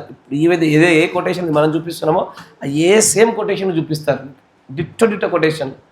కానీ ఇప్పుడు మనకేమనిపిస్తుంది అంటే ఇది మనకు అంత ఇంపార్టెంట్ కాదేమో అనిపిస్తుంది కదా. ఇప్పుడు అనిపిస్తుంది. ఒకప్పుడు ఇదే సిరీస్లో మనము ఈ గడియ వర్తమానికుడు అసలు ఈ కాలానికి ఒక ప్రవక్త అవసరమా, ఈ గడియ వర్తమానికుడే ప్రవక్తగా ఎట్లా ఉన్నాడు అని లేఖ నెరవేర్పు చూస్తున్నప్పుడు కూడా మనకి ఇది అవసరం అనిపించలే అప్పుడు. కానీ ఇప్పుడు 4 డిబేట్లు జరిగాయి కదా, అమ్మో అవి వినుంటే మంచిదైందిరా అనిపించిందా లేదా? అట్లే అనిపిస్తుంది. ఇప్పుడు చెప్తున్న ఈ మాటలు, దీని విలువ మీకు ఈరోజు తెలీదు. ఒక రోజున ఈ గడియ వర్తమానులు అందరూ మెల్లగా బాప్తిజం అంటే ఏంటిదో సరిగ్గా చూపించి లోపలికి తీసుకొచ్చి తర్వాత గడియ వర్తమానికుని క్రీస్తుని పరిచయం చేస్తారు.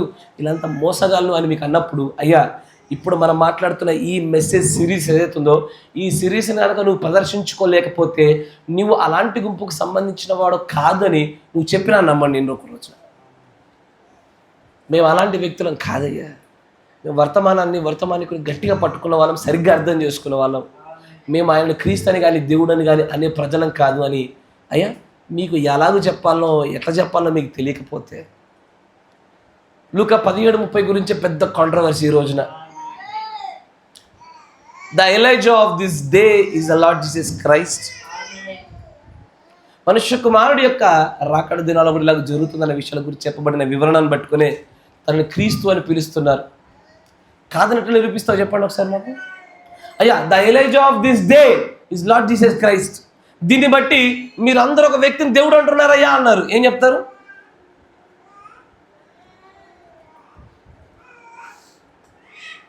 ఇదో ప్రశ్న, సమాధానం కోరుకుంటున్నాను నేను, ఎందుకంటే ఇది ఆల్రెడీ ముగించాం కాబట్టి. అయ్యా, ఈ గడియ వర్తమానికుడే యేసుక్రీస్తు అనేటువంటి ఒక మాటను పట్టుకొని వాళ్ళంతా మీరు తప్పుగా ఉన్నారు, తప్పు బోధల్లో ఉన్నారు, మీరు వ్యక్తిని క్రీస్తు చేస్తున్నారని చెప్పేసి బహిరంగంగానే అడ్డదిడ్డంగా మాట్లాడుతున్నారు. దీనికి మీ సమాధానం ఏంది? ఆ మాట లేదా? ఆ మాట వర్తమానంలో ఉందా లేదా? ఉన్నది. మరి ఏం చెప్తారు?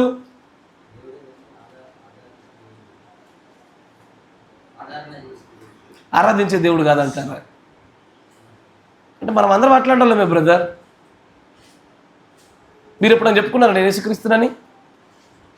వాడు ఇదే అడుగుతాడు. మనందరం కూడా ఆరాధించబడని దేవుళ్ళమే. కానీ ఎప్పుడైనా నువ్వు చెప్పుకున్నావా పీటర్లో నేను యేసుక్రీస్తునని? ఎప్పుడైనా చెప్పుకున్నావా? ఏం సమాధానం చెప్తావు అప్పుడు? ఏ స్పిరిట్ అయితే ఒకప్పుడు అమెరికా ప్రాంతాలలో ఉన్నటువంటి believe the sign John Collins అనే కొంతమంది వ్యక్తుల మీద ఉందో అదే స్పిరిట్ ఇప్పుడు తెలుగు రాష్ట్రంలో విపరీతంగా విజృంభిస్తుంది. ఆ స్పిరిట్ ఎక్కడి నుంచి వస్తుందో ఎలా పనిచేస్తుందో కూడా మీకు అవగాహన లేదు. ఆ స్పిరిట్ కోసం ముందుగానే మిమ్మల్ని సిద్ధపరచుతున్న ఈ సిద్ధపాటు పైన కూడా మీ నిర్లక్ష్య దూరం కనబడుతుంది నాకు. అందుకే ఈ ప్రశ్న అడిగిన. ఖచ్చితంగా మిమ్మల్ని ఈ ప్రశ్న అడిగినప్పుడు ఎగిరిపోతారు మీరు ఆ రోజున. ఆడ అడగాల్సిన అవసరం లేదు, ఆ డిబేట్లో ఉన్నాయి మీ మొహం ముందు పెట్టినాక అంతే. ఏం చెప్తారో అర్థం కాదు నాకు. వాళ్ళు అడిగిన ప్రశ్నలకు నేను మళ్ళీ చెప్తున్నా, వాక్య భావం ఎరగని వాడు, వర్తమానాన్ని గట్టిగా పట్టుకోలేని వాడు ఎన్నటికీ సమాధానం చెప్పలేడు.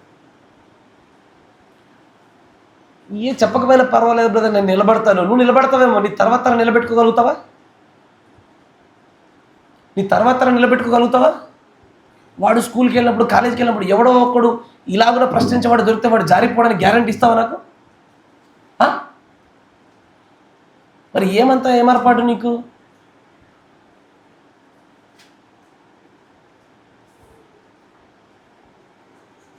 ఇప్పుడు ఆకలి అయితే అన్నం పెడితేనే మంచి అనిపిస్తుంది. రేపు ఆకలి అవుతుందేమో అని చెప్పి ముందుగానే దాచుకొని పక్కన పెడుతుంటే ఎవరికి ఆసక్తి ఉండదు. దాని రుచి తెలియదుగా, అప్పుడు తెలుస్తుంది. ఆ రోజున దాచిపెట్టబడ్డ ఆహారం ఆ రోజున తింటున్నప్పుడు తెలుస్తుంది. అట్లాగే ఈ సిరీస్ అంతా కూడా అంతే. ఈ గడియ వర్తమాన సిరీస్ని మళ్ళీ చెప్తున్నా, నువ్వు ఎంత నిర్లక్ష్యంగా వింటున్నావో అంతటి ఒక రోజున ఫలాలకు వస్తావు. దెబ్బైపోతావు నువ్వు ఖచ్చితంగా ఒక రోజున. అరే ఈ గడియ వర్తమానికుడి ప్రవక్త నిరూపించలేవు, నువ్వేం వర్తమానికుల్లో ఉన్నావు, నువ్వు వర్తమానంలో ఉన్నావు. నీకు ఎట్లా నిరూపించాలో కూడా తెలియదు. అసలు నువ్వు ఎట్లా నమ్మావు కూడా నీకు తెలియదు. నువ్వు నమ్మడానికి ఆధారాలు ఏంటిది? ఏ లేఖనాన్ని బట్టి నమ్మావు? ఏ లేఖనాన్ని బట్టి నమ్మారు? ఏ లేఖనాన్నయ్యా? మలాకి 4 అంటున్నావా? ఆడు మలాకి 1వ అధ్యాయం 1వ వచనం చూపించి ఇది ఇజ్రాయేల్కి అంటున్నాడుగా, నువ్వెందుకు అన్ని జనులకు అప్పచెప్తున్నావు అని కొట్టి అవతల పడేశాడు. దేన్ని బట్టి నమ్ముతున్నావు ఇంకా? యేసుప్రభు మరొకసారి ఏలియా వస్తాడన్నాడు కదా. అవును, మోషే ఏలియాలలో ఇజ్రాయేల్ ఒకరు మళ్ళీ వస్తాడన్నాడు. అయిపోయింది. ఇంకా తర్వాత ఏంటిది? దేని బట్టి చెప్తున్నావు ఈ గడియ వర్తమానికుని? ఈ వర్తమానం దేని బట్టి చెప్తున్నావు? ఈ సిరీస్కి ముందు ఇదే నిశ్శబ్దము, ఈ సిరీస్ తర్వాత కూడా ఇదే నిశ్శబ్దము. ఇదే బాధాకరం. అప్పుడు ఇదే నిశ్శబ్దం చూసాను నేను, ఇప్పుడు అదే నిశ్శబ్దాన్ని చూస్తున్నాను నేను. ఈ సిరీస్ ఆపేద్దామా? ఓ పని చేస్తా, రేపటి నుంచి నేను గౌరవించుట, నడుచుట, క్రమశిక్షణ, ఆతిథ్యం ఇట్లాంటి వర్తమానాలు చెప్పుకుందాం. ఇక ఇవి ఆసక్తిగా ఉంటాయి మీకు, ఇవి ఎక్కుతాయి కూడా. ఆ రోజున అడిగినప్పుడు ఏ నిశ్శబ్దాన్ని చూశాను మీలో, ఈ రోజున దగ్గర ఒక 40 భాగాల వరకు తర్వాత కూడా మళ్ళీ అదే నిశ్శబ్దాన్ని చూస్తున్నప్పుడు నాకు ఆశ్చర్యాన్ని కలుగుతుంది. ఇంకా ఆశ్చర్యం కలుగుతా ఉంది నాకు. వినటం వల్ల ఏం లాభం రాలే, అది గ్రహించాలా, గ్రహించి దాన్ని మళ్ళీ నెమరేసుకోవాలా. నేను మళ్ళీ చెప్తున్నా, అయ్యా నేను సంగమా, నీకే నేను వ్యక్తిగత చెప్తున్నాను, బయట ఎవరికి చెప్పాలి, యూట్యూబ్లో ఎవరికి చెప్తాలా. బయలుపరచబడిన ఈ మాటలను గురించి కనుక ఒకరోజు నేను హేతు అడిగినప్పుడు సమాధానం చెప్పకపోయినను సరే, ఖచ్చితంగా నీపై నేరారోపణ ఉంటుంది. జాగ్రత్త. You will be answerable one day. ఒకరోజు నువ్వు సమాధానం చెప్పాలా. ఆయన ఖచ్చితంగా అంటాడు, నేను మీ మధ్యలోనికి ఒక వ్యక్తిని పంపించి ఈ విషయాల గురించి, మీరు ఎన్నడూ వినకుండా ఉన్న విషయాల గురించి కూడా మీ ముందు బయలుపరిచిన తర్వాత కూడా మనం కనపరిచినటువంటి ఆ యొక్క నిర్లక్ష్య ధోరణిని బట్టి ఆయన తీర్పు తీర్చాడా? ఖచ్చితంగా తీరుస్తాడు ఆయన. మనం నేర్చుకోవాలి. ఇవి మనకి ఇప్పుడు అవసరం లేదని అనిపిస్తుంది అయ్యా. ఇప్పుడు లేస్తున్నటువంటి ఆత్మల యొక్క ప్రభావాలు అలాంటివి. జాగ్రత్త. ఇప్పుడు ఒకప్పట్లాగా ఊరూరు తిరిగి సువార్త చెప్పేటువంటి కాలం కాదు ఇది. ఇప్పుడు అందరూ కూడా 4th డైమెన్షన్ని వాడుకుంటున్నారు. ఇటు వధువును, అటు దుష్టుడు, ఇటు దేవుని ప్రజలు, దేవుడు, అటు దయ్యము, ఈ రెండు కూడా 4th డైమెన్షన్ని వాడుకుంటున్నారు. 4th dimension ఏదయ్యా? సైన్స్ని వాడుకునే సువార్త అత్యంత విపరీతమైన ప్రకటన జరుగుతుంది. చేరుకోలేని ప్రాంతాల్లోకి కూడా సువార్త వెళ్ళిపోతుంది ఈ రోజున. ఈ 4th డైమెన్షన్ గుండా, ఈ 4th డైమెన్షన్ గుండా ఒక రోజున మిమ్మల్ని ఖచ్చితంగా ప్రశ్నిస్తారు. మా పాస్టర్ ఉన్నాళ్ళు అనుకునేవు, నేను ముందు మిమ్మల్ని తోసి మీరు ఓడిపోయినాక అప్పుడు నేను వస్తా. బాగుంది కదా? ఏదో ఫస్ట్ మిమ్మల్ని తోసి అప్పుడు తర్వాత నేను వచ్చి మాట్లాడతా. జాగ్రత్త అయ్యా. మీరు వింటున్న విషయాల యొక్క విలువ మీకు తెలియడంలే. ఈ ఆపండి. ఎంతకాలము ఈ పిల్లలు జల్లీలు సంపాదనలు వీటెనకాలేనా? దైవ సంబంధమైన కార్యాలు మునగండి కొద్దిగా. Praise the lord. నేరారోపణ చేస్తున్నంత మాత్రాన ఒక వ్యక్తికి దైవత్వాన్ని ఆపాదించడం అనేది దుర్బోధ. నినేవే ప్రజలు కూడా నేరారోపణ చేస్తారు. ఎవరైతే దేవుని యొక్క ప్రవక్త మాట విని కదా, యోనా అనే ప్రవక్త యొక్క మాట విని ఆ మాట వల్ల మారు మనస్సు పొందుకొని దేవుడి వైపు తిరిగిన ఆ ప్రజలు, వారు మారి ఉన్నారు కనుక మారని మన తరం పైన నేరారోపణ చేస్తారు. ఒక రోజున ప్రవక్తల మాటలన్నీ నమ్మని మందమతులారా అని యేసుప్రభు పలికిన అదే మాటలు ఒకరోజు నిన్నేవి వారు మన పైన అంటారు. ఈ తరం పైన వారు పలుకుతారు. తర్వాత చదవండి, కంటిన్యూ చదవండి. ఇదిగో యోనా కంటే గొప్పవాడు ఇక్కడ ఉన్నాడు. ఎస్, విమర్శ సమయమున దక్షిణ దేశపు రాణి ఈ తరము వారితో నిలబడి వారి మీద నేరస్థాపన చేయును. ఎవరు దక్షిణ రాణి? ఎవరు? షేబా కదా, షేబా దేశపు రాణి. ఆమె కూడా నేరారోపణ చేస్తుంది. ఏమని చేస్తుంది? దేవుడు ఒక వ్యక్తికి జ్ఞానాన్ని ఇచ్చినప్పుడు ఆమె ఏం చేసింది? ఎవరు షేబా దేశపు రాణి? ఎవరు ఆమె ఏం చేసింది? ఎవరు ఆమె? సొలొమోను జ్ఞానాన్ని వినడం మాత్రం కాదు, నేరుగా చూద్దామని వచ్చింది. అదేరా? అంటే దేవుడి యొక్క కార్యానికి గొప్పదైనటువంటి ఆ మహిమకు ఆమె నిజంగా సాక్షి ఉండడం వల్ల ఈ రోజున సొలొమోను కంటే, యోనా కంటే గొప్పదైనటువంటి ఆ దేవుడు ఉన్నటువంటి ఈ తరమంతటి పైన నినేవే వారు, షేబా దేశపు రాణి ఖచ్చితంగా నేరారోపణ చేస్తారు. నా మాట వింటున్నారా? బైబిల్లో నేరారోపణ చాలామంది చేయాలని చూస్తాం మనం. నినేవే వారు ఖచ్చితంగా చేస్తారు. నినేవే వారు ఇంకా బతుకుంటారా? ఉన్నారా? నినేవే ఉంటారా? ఖచ్చితంగా ఉంటారు. షేబా దేశపు రాణి ఉంటుందా? ఖచ్చితంగా ఉంటుందామే. ఎవరిపైన నేరారోపణ చేస్తుంది? ఎవరిపైన? అయ్యా,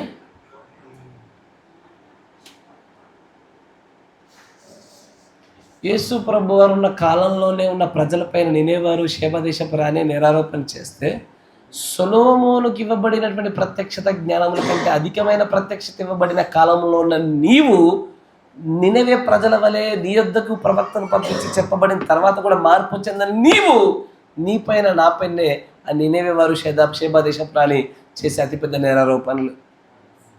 సొలొమోను జ్ఞానం ఎంత అయ్యా? ఆయన జ్ఞానం సంఘకాలాలకు కూడా రాలేదు. మొదటి క్లైమాక్స్ అయినా సంఘకాలాలకే రాలేదు. రెండో క్లైమాక్స్ అయినా సంబంధమే లేదు. అలాంటిది అంతకు మించినటువంటి ప్రత్యక్షత జ్ఞానంతో కూడుకున్న మరొక ప్రవక్తను దేవుడు పంపించి మన కొరకు ఇంతగానో ఇవ్వబడితే, షేబా దేశపు రాణి నిజంగానే నడిచిన అడుగుల్లో మనం నడవలేదు. ప్రవక్త యొక్క స్వరాన్ని మీరి మారినటువంటి నినేవే ప్రజల లాంటి ఆ నడవడిక దిద్దుబాట్లు మనం లేదు. మనపైన వాళ్ళు నేరారోపణ చేస్తారు. నేరారోపణ చేసేంత మాత్రాన దేవుడు ఎవడవడు. కానీ ఈ గడియ వర్తమానికుడు చేశారట్టగా మరొక విషయాన్ని చూపిస్తారు. మత్తయి సువార్త 10వ అధ్యాయం 14వ వచనం. ఎవడైనాను మిమ్మల్ని చేర్చుకొనక మీ మాటలను వినకుండిన ఎడల, మీ మాటలను వినకుండా మిమ్మల్ని చేర్చుకోలేదు అనుకోండి, మీరు ఆ ఇంటి పైనను ఆ పట్టణమైనను విడిచిపోయినప్పుడు మీ పాదధూళి దులిపివేయుడి. ఎస్, విమర్శ దినమందు ఆ పట్టణపు గతి కంటే సొదొమ గొమొర్రా ప్రదేశముల గతి ఓర్వదగినదై ఉండునని నిశ్చయముగా మీతో చెప్పుచున్నాను.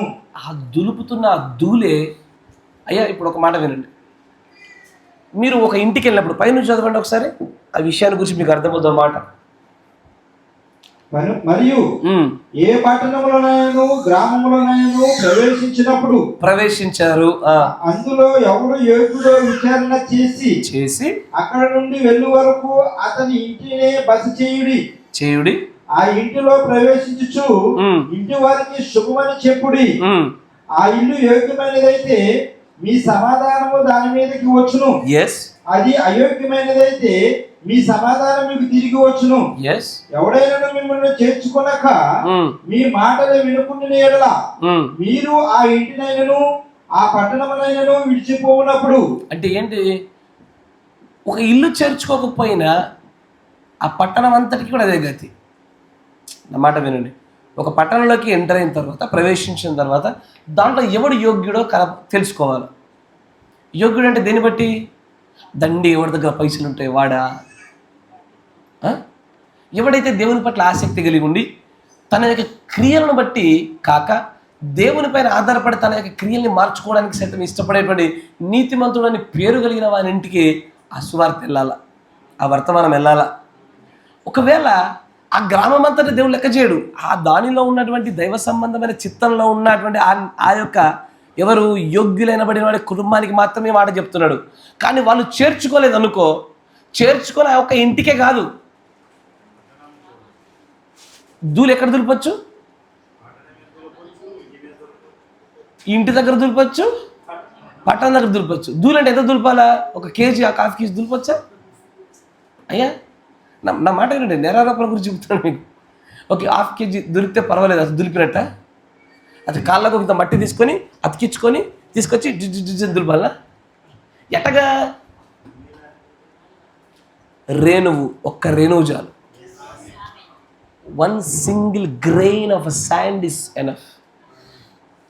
ఒక్క చిన్న రేణువు చాలు. ఆ రేణువే సాక్ష్యం పలుకుతుంది, నేరారోపణ చేస్తుంది మన పైన. ఒక రోజున చెప్పబడిన మాటకి లోబడిన తత్వము, చెప్పబడిన మాటకి వారు మార్చుకోలేని తత్వాన్ని బట్టి ఆ మట్టి యొక్క చిన్న ఇసుక రవ్వ చాలు నేరారోపణ చేస్తుంది. ఇప్పుడు ఇసుకను కూడా దేవుని చేద్దామా? ఇసుకే కదా ఇప్పుడు నేరారోపణ చేసేది. అయ్యా దేవుడు సాక్ష్యంగా భూమి మీద చాలా వాటిని పెట్టాడు, మీకు జ్ఞాపకం ఉన్నదా? ఆకాశ సముద్రాల్ని, భూమిని కదా, వస్తువులను కూడా సాక్ష్యాలుగా పెడతాను అన్నాడు ఆయన. ఇవన్నీ నేరారోపణ చేస్తాయి ఒక రోజున. కానీ వాటిని మనం దైవత్వాన్ని ఆపాదించడానికి వీల్లేదు. మరి ఎందుకు ఈ గడియ వర్తమానికి దగ్గర వచ్చి నీ బుద్ధి గడ్డి తిన్నది? నీ బుద్ధి గడ్డిని తిన్నది. ఆయన ఐ ఇండిక్ట్ దిస్ జనరేషన్, ఈ యొక్క తరం పైన నేను నేరారోపణ చేస్తాను, నిరస్థాపన చేస్తున్నా అనగానే దేవుడు అయిపోతాడా? అయ్యయ్యో, కాదు. మార్పు చెందిన ప్రతి ఒక్కరికి దేవుడు అవకాశాన్ని ఇస్తాడు. మార్పు చెందిన వారిపైన, జయించిన వారికి జయించని వారిపైన అధికారాన్ని ఇస్తాడు ఆయన. నేనే వారు జయించారు కాబట్టి జయించలేని ఈ తరం పైన నేరస్థాపన చేయడానికి వారికి అవకాశాన్ని ఇచ్చాడు. షేబా దేశపు రాణి దేవుడిచ్చినటువంటి ఆ వరాన్ని, సొలొమోను ప్రవక్తేనా? అబ్సల్యూట్లీ. ఆ ప్రవక్తను, దేవుడిచ్చిన ప్రత్యక్షతను, ఆ జ్ఞాన వివేచనలు గ్రహించింది కనుక ఆమె ఈ రోజున పంపబడినటువంటి వారిని గ్రహించలేని వారి పైన ఆమె కూడా ఇప్పటికీ నేరారోపణ చేస్తుంది. వాళ్ళే కాదు, మత్తయి సువార్త 5వ అధ్యాయం 45వ వచనం. ఆయన చెడ్డవారి మీదను మంచివారి మీదను తన సూర్యుని ఉదయింపజేసి నీతిమంతుల మీదను అనీతిమంతుల మీదను వర్షములను కురిపించుచున్నాడు. మీరు మిమ్మల్ని ప్రేమించు వారినే ప్రేమించిన యెడల మీకేమి ఫలము కలుగును? సుంకరులను అలాగూ చేయుచున్నారు కదా. మీ సహోదరులకు మాత్రము వందనము చేసిన యెడల మీరు ఎక్కువ చేయుచున్నదేమి? అన్యజనులను అలాగూ చేయుచున్నారు కదా. మీ పరలోకపు తండ్రి పరిపూర్ణుడు గనుక మీరును పరిపూర్ణులుగా ఉండెదరు. చదవండి. మనుషులకు కనబడవలనని వారి ఎదుట మీ నీతి కార్యములు చేయకుండా జాగ్రత్త పడుడి. లేని యెడల పరలోకమందున్న మీ తండ్రి యొద్ద మీరు ఫలము పొందరు. కావున నీవు ధర్మము చేయనప్పుడు మనుషుల వలన ఘనతనందవలనని వేషధారుల సమాజ మందిరములలోను వీధులలోను చెయ్యులాగున నీ ముందర బోర ఊదింపవద్దు. వారు తమ ఫలము పొందున్నారని నిశ్చయముగా మీతో చెప్పుచున్నాను. నీవైతే ధర్మము చేయనప్పుడు నీ ధర్మము రహస్యముగా నుండు నిమిత్తము నీ కుడి చెయ్యి చేయనది నీ ఎడమ చేతికి తెలియకుండవలెను. అట్లయితే రహస్యమందు చూచి నీ తండ్రి నీకు ప్రతిఫలం ఇచ్చును. చదవండి. మరియు మీరు ప్రార్థన చేయనప్పుడు వేషధారుల వలె ఉండవద్దు. క్షమించాలి, మన యోహాను సువార్త 5వ అధ్యాయం 45వ వచనం. మత్తయి సువార్త అని చెప్పాను కదా, యోహాను సువార్త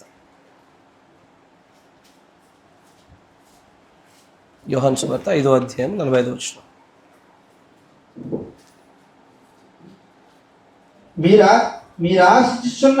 మీరు ఆశ్రయించుచున్న మోషే మీ మీద నేరము మోపును. మోషే కూడా ఇండిక్ట్మెంట్ చేస్తాడా? మోషే కూడా నేరారోపణ చేస్తాడా? అయ్యా నా మాట జాగ్రత్తగా వినండి. ఇక్కడ ఇండిక్ట్మెంట్లో నిర్గమ ప్రవక్తలు చేసేటువంటి నేరారోపణ వేరు.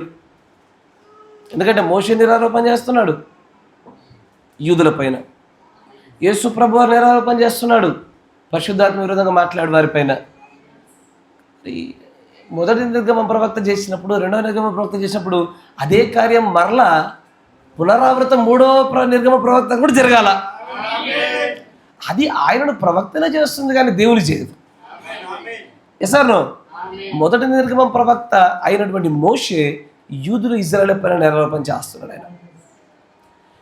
రెండో నిర్గమ ప్రవక్త అయినటువంటి యేసు ప్రభు వారు ఆయన ఉన్నటువంటి ఆయన కాలంలో సమకాలంలో వారు ఎవరైతే పరిశుద్ధాత్మ విరుద్ధంగా మాట్లాడారో వారిపైన నేరారోపణ చేస్తూ ఉన్నాడు ఆయన.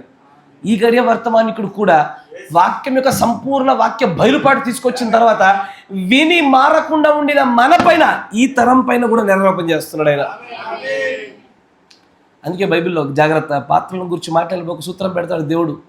ఏ పాత్ర అయితే నువ్వు పుచ్చుకొని చున్నావు అదే పాత్ర ప్రభురాత్రి భోజనంలో అదే నీకు ఆశీర్వాదకరం, అదే నీకు శాపము.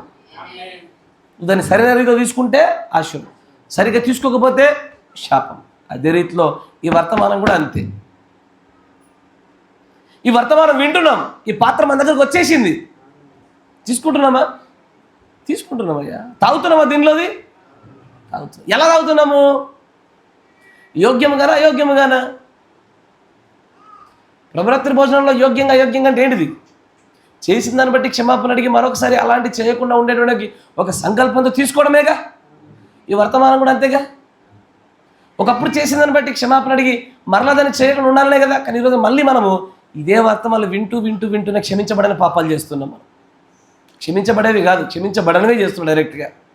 ఈ రోజున నీ పైన నా పైన అయ్యా మీ కాపరి కాదు, ఎవరో వ్యక్తి కాదు, ఈ గడియ వర్తమాన్ని కూడా అతిపెద్ద నేరారోపణ చేస్తాడు. కానీ నేరారోపణ చేసేది ఏది కూడా దైవత్వాన్ని ఆపాదించడానికి యోగ్యత కలిగింది కాదు. ఎందుకంటే పాద ధూళి కూడా నేరారోపణ చేస్తుంది, మోషే చేస్తాడు, మరియు షేబా దేశపు రాణి నేరారోపణ చేస్తుంది. అంతేకాకుండా నినేవే ప్రజలు కూడా నేరారోపణ చేస్తారు. నేరారోపణ చేసేటువంటి అధికారం ఉంది కనుక ఆయనకు దైవత్వాన్ని ఆపాదించాలని క్రీస్తు చేద్దాము, దేవుని చేద్దాము అని చెప్పడానికి వీల్లేదు, కుదరదు. నేరారోపణ అంటే ఏంటిదయ్యా? What is ఇండిక్ట్మెంట్? చదివారు వర్తమానము? అడగనన్నాను కదా, ఓకే. అంటే ఏంటిది నేరారోపణ? అంటే ఏంటిది? తీర్పు తీర్చడమా? నేరారోపణ అంటే ఏంటిదయ్యా? సరే, ఆరోపించడము అంటే ఏంటిది?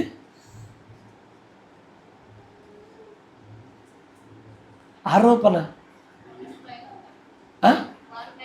తప్పు మోపడము అంటే ఇదిగో పీటర్ గారి తప్పు చేశారండి అని నేను జడ్జి గారి దగ్గరికి వచ్చి నేను చెప్పేటువంటి ఆయన పైన నేను ఇస్తున్న కంప్లైంట్ అది. నీకు అర్థమైందా? నేరాన్ని ఆయన పైన మోపుతున్నా, అది ఎలాగో వస్తుందో తర్వాత చూడాలా. జడ్జి తీర్పు తీర్చేవాడు వేరు, నేరం మోపేవారు వేరు, తీర్పు తీర్చేవారు వేరు. అంతేనా? నేను నేరం మోపుతా, పాదదులు నేరం మోపుద్ది, షేబా దేశపు రాణి నేరం మోపుద్ది. కరెక్ట్. నినేవే ప్రజలు మోపుతారు. నినేవే ప్రజలు అంటారు ఏమని? యోనా వచ్చి మా ముందు ఒకే ఒక కార్యాన్ని కనపరిచాడు. ఏ కార్యం అది? చేప నోట్ల నుంచి బయటకు వచ్చాడు, అంతే. ఆ ఒక్క మాటకి మేము లోబడ్డాము. కానీ వీళ్ళకు ప్రవక్తను పంపించి 1933 అన్ని దర్శనాలు చూపించి ఇన్ని ప్రవచనాలు నెరవేర్పు జరిగించి ఎన్నడూ బయలుపరచబడినటువంటి లోతైన ప్రత్యక్షతలు చూపించి ఇంత చేశారు. ఆ రోజున ఆ ఒక్క ప్రవక్త ద్వారా వచ్చిన ఒక్క సూచన నమ్మకపోతే మమ్మల్ని చంపేస్తాను. మరి వీళ్ళ పరిస్థితి ఏంటిది అని వాళ్ళు మనపై నేరారోపణ చేస్తారు. అప్పుడు దేవుడు ఏమంటాడు? వీళ్ళు మంచోళ్ళే అంటారా? వాళ్ళు మోపిన నేరం మన పైన ఖచ్చితంగా రుజువు చేయబడుతుంది. కరెక్టేనా? వాళ్ళు మోపుతున్న నేరాలు, అయ్యా పాదధూళి కూడా నేరారోపణ చేసేదే. ఆ నేరము నిజంగా రుజువైందనుకో, మన గతి సొదొమ గొమొర్రా గతి కంటే హీనమైనటువంటిది, ఘోరమైనదిగా ఉంటుంది. జాగ్రత్త. నేను మళ్ళీ చెప్తున్నా, నేరుగా దేవుడని పిలుస్తూ దేవుని చేసే వర్గం వేరు, దేవుడని పేరు పెట్టకుండానే దైవం అని చేసే వర్గం వేరు. ఎన్టీఎంఎస్ఐలో రెండో వర్గంలో 90% మంది కూర్చున్నారు. అత్యధికమైన మెజారిటీ ఈ రెండో వర్గంలో కూర్చున్నారు. They exaggerate the prophet of this age. ఈ రోజున వాళ్ళు దేవుని కంటే ఉన్నతమైనటువంటి స్థానంలో ఈ కాల గడియ వర్తమానికుని పెట్టినారు. యేసు ప్రభు ఈ కాలాల్లో మన కొరకు వర్తమానాన్ని బయలుపరిచాడు ఆయన. కానీ ఈ గడియ వర్తమానికుడే సమస్త మర్మాలు తీశాడు. మీరేమనలేదు, ఎందుకంటే ఈ సంఘం అయితే ఇదే మాట బయట సంఘాలు అన్నామనుకోండి, యేసు ప్రభు ఈ కాలంలో మరొకసారి ప్రత్యక్షపరచబడ్డాడు అనగానే మీ మధ్యలో వచ్చినట్టే 1-2 ఆమెన్లో వస్తాయి. గడియ వర్తమాని గురించి చెప్పగానే ఎన్ని వస్తాయి? ఆమేన్ ఆమేన్ ఆమేన్ ఆమేన్ హల్లెలూయా గ్లోరీ గ్లోరీ. నువ్వు దేవుడు అనలేదు నీ నోటితో, కానీ నీ క్రియలు చూపించాయి. నువ్వు చేస్తున్న ఆరాధన క్రమం చూపించింది, నాకు నువ్వు చేస్తున్న పద్ధతి చూపించింది. ఈ రోజున దేవుడు పేరెత్తితే రాని ఉత్తేజము. మీరు ఎప్పుడైనా చూడండి, మీరు దేవుని పిల్లలు అంటే ఎవరికి ఉత్తేజం రాదు. మీరు పక్షిరాజులు రా అంటే చాలు ఎగురుతాయి ఇట్లుగా. వాస్తవేనా? యు ఆర్ మేకింగ్ అంటే ఏంటది? నువ్వు ఒక విగ్రహం తయారు చేసి పెట్టావు, వర్తమానాన్ని విగ్రహంగా చేసి పెట్టావు. ఈ వర్తమానికుడి వర్తమానం మనల్ని క్రీస్తుకు దగ్గర చేర్చడానికే కానీ వర్తమానికుడి దగ్గర ఆపడానికి కాదు. అక్కడ ఆగిపోయారు. ఆయనని దేవుడని ఆగిపోయారు కొంతమంది, దేవుడని పిలవకుండా దైవత్వాన్ని ఆపాదించి ఆగిపోయిన వాళ్ళు ఉన్నారు. ఎంతమంది అంగీకరిస్తున్నారు? ఆమేన్. జాగ్రత్త, అలాంటి వారు మనం ఉండకూడదు. మరొక కారణం చూపిస్తా ఆయన దేవునిగా చేయడానికి. దాంట్లో ఆయనకు దైవత్వాన్ని ఆపాదించడానికి మరొక కారణం ఏంటంటే డిజర్న్మెంట్. డిజర్న్మెంట్ అంటే వివేచన వరము. జాగ్రత్త, నేను మళ్ళీ అడుగుతా మిమ్మల్ని వరుసపెట్టి. ఆయన దేవుని చేసిన గల కారణాలు ఏంటంటే పట చెప్పాలా. ఎందుకంటే రాసుకుంటున్న వాళ్ళు బాగానే చెప్తున్నారు, మాకు అన్నీ తెలుసు అనుకున్న రాసుకోవట్లేదు, కానీ తర్వాత అడిగితే చెప్పట్లేదు. ఏం చేస్తా, మీ పైన కూడా నేరారోపణ జరుగుద్ది ఒక రోజు. నాగుర్రి మీ జ్ఞానాన్ని బట్టి నేరారోపణ జరుగుద్ది మీకు. డిజర్న్మెంట్, వివేచన. యేసు ప్రభు అయితేనే కదయ్యా ఎదుటివాడి యొక్క మనసులో విషయాలను చెప్పగలిగేది.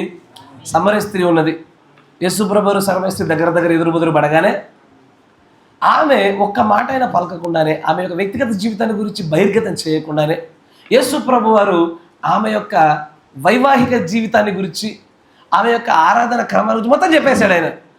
ఏమని? నీ భర్త ఏడి? లేడు. ఇప్పుడున్నాడు కూడా నీ భర్త కాదులే. ఆమెకు అర్థమైపోయింది.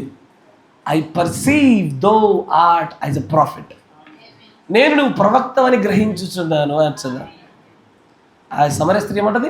యేసు ప్రభు వారిని చూసి నువ్వు ప్రవక్త అని నేను గ్రహిస్తున్నాను. దేన్ని బట్టి? వివేచన వరాన్ని బట్టి. కరెక్టేనా? ఫిలిప్ కూడా అట్టగవుతాడు. ఫిలిప్ కూడా నువ్వు అంజూరపు చెట్టు కింద ఉన్నప్పుడే నేను చూశాను అనగానే అప్పుడు నమ్మడం మొదలు పెడతాడు. కరెక్టేనా? అంటే అంతరంగాలు ఎరిగి అంతరంగాలు చదవగలిగే శక్తి వచ్చేస్తే దేవుడు అయిపోతున్నాడు అన్నట్టు. ఇది వాళ్ళ కారణం. కానీ బైబిల్లో రాజుల గ్రంథము తో వేగవంతంగా 2వ రాజుల గ్రంథం 6వ అధ్యాయం 12వ వచనం.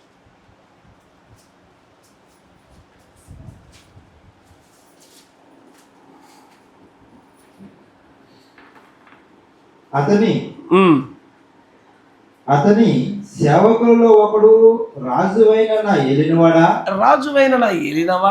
ఇశ్రాయేలు రాజు పక్షమున ఎవరునూ లేరు గాని.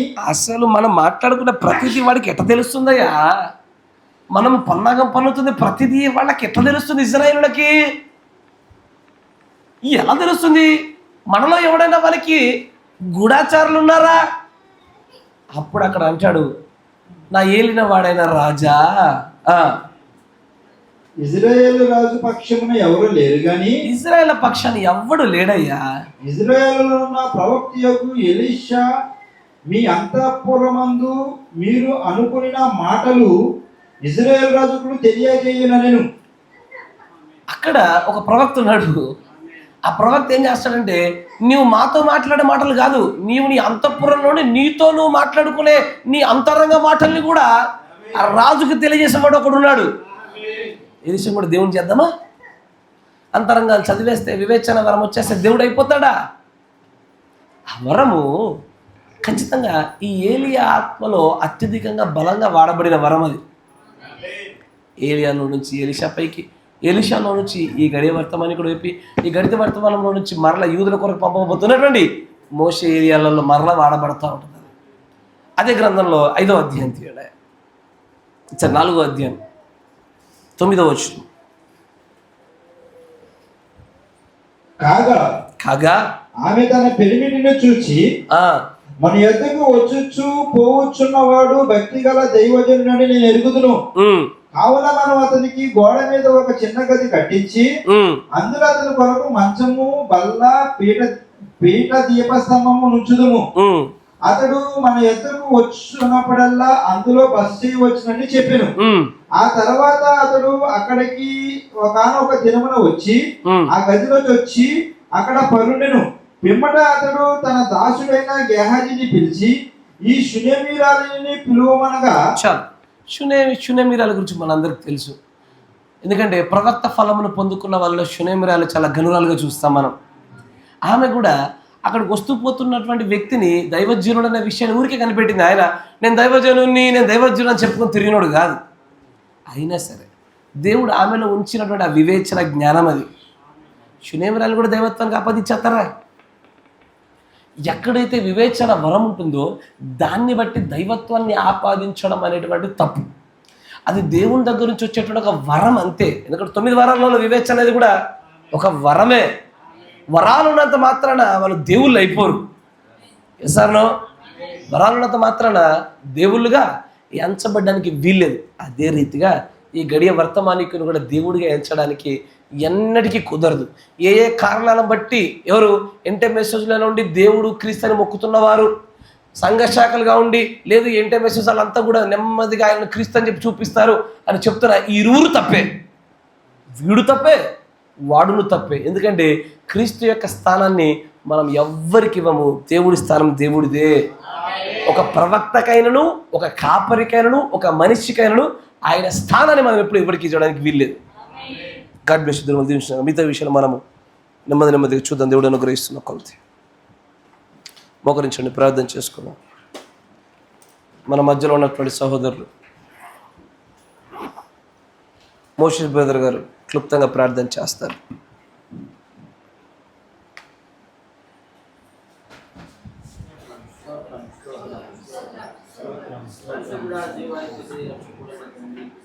సజీవుడైన దేవ యేసు ప్రభువా, నీకు వందనాలు, స్తోత్రము చెల్లించున్నాం ప్రభా. నువ్వు మాట్లాడే దేవుడు బట్టి నేను స్తుతిస్తూ ఉంటున్నాను ప్రభా. నాయన తండ్రి ప్రభా, ఇంతవరకు మాతో మాట్లాడిన విధం బట్టి నీకు స్తోత్రములు ప్రభా. నాయన తండ్రి ప్రభా, మా యొక్క స్థితిగతులన్నింటినీ కూడా తండ్రి ప్రభా నువ్వు తండ్రి ప్రభా ఎరిగినటువంటి దేవుడవయ్యా. ఆమేన్. ఆయన తండ్రి ప్రభా నాయన వాటి నుండి మార్చుకొని బ్రతుకున్న ప్రభా, నాయన మీరు మాట్లాడిన విధానం బట్టి నీకు స్తోత్రము చెల్లించున్నాం. స్థితిగతులన్నింటిని బట్టి మమ్మల్ని క్షమించవలసిందిగా ప్రార్థన చేయించున్నాం ప్రభా. ఇదిగో దేవుని యొక్క కుమారుని యొక్క స్థానంలో తీసుకున్నదే తండ్రి ప్రభా దేవదూషణ అయి ఉంటున్నది ప్రభా. ఇదిగా ఆ యొక్క ముఖం యొక్క ముద్ర అయి ఉంటున్నది ప్రభువా. ఈ యొక్క సమయంలో తండ్రి ప్రభువా, ఇదిగో తండ్రి ప్రభా నీ యొక్క బిడ్డలుగా ఉండటకు నీ కృపను అనుగ్రహించవలసిందిగా ప్రార్థించున్నాం ప్రభువా.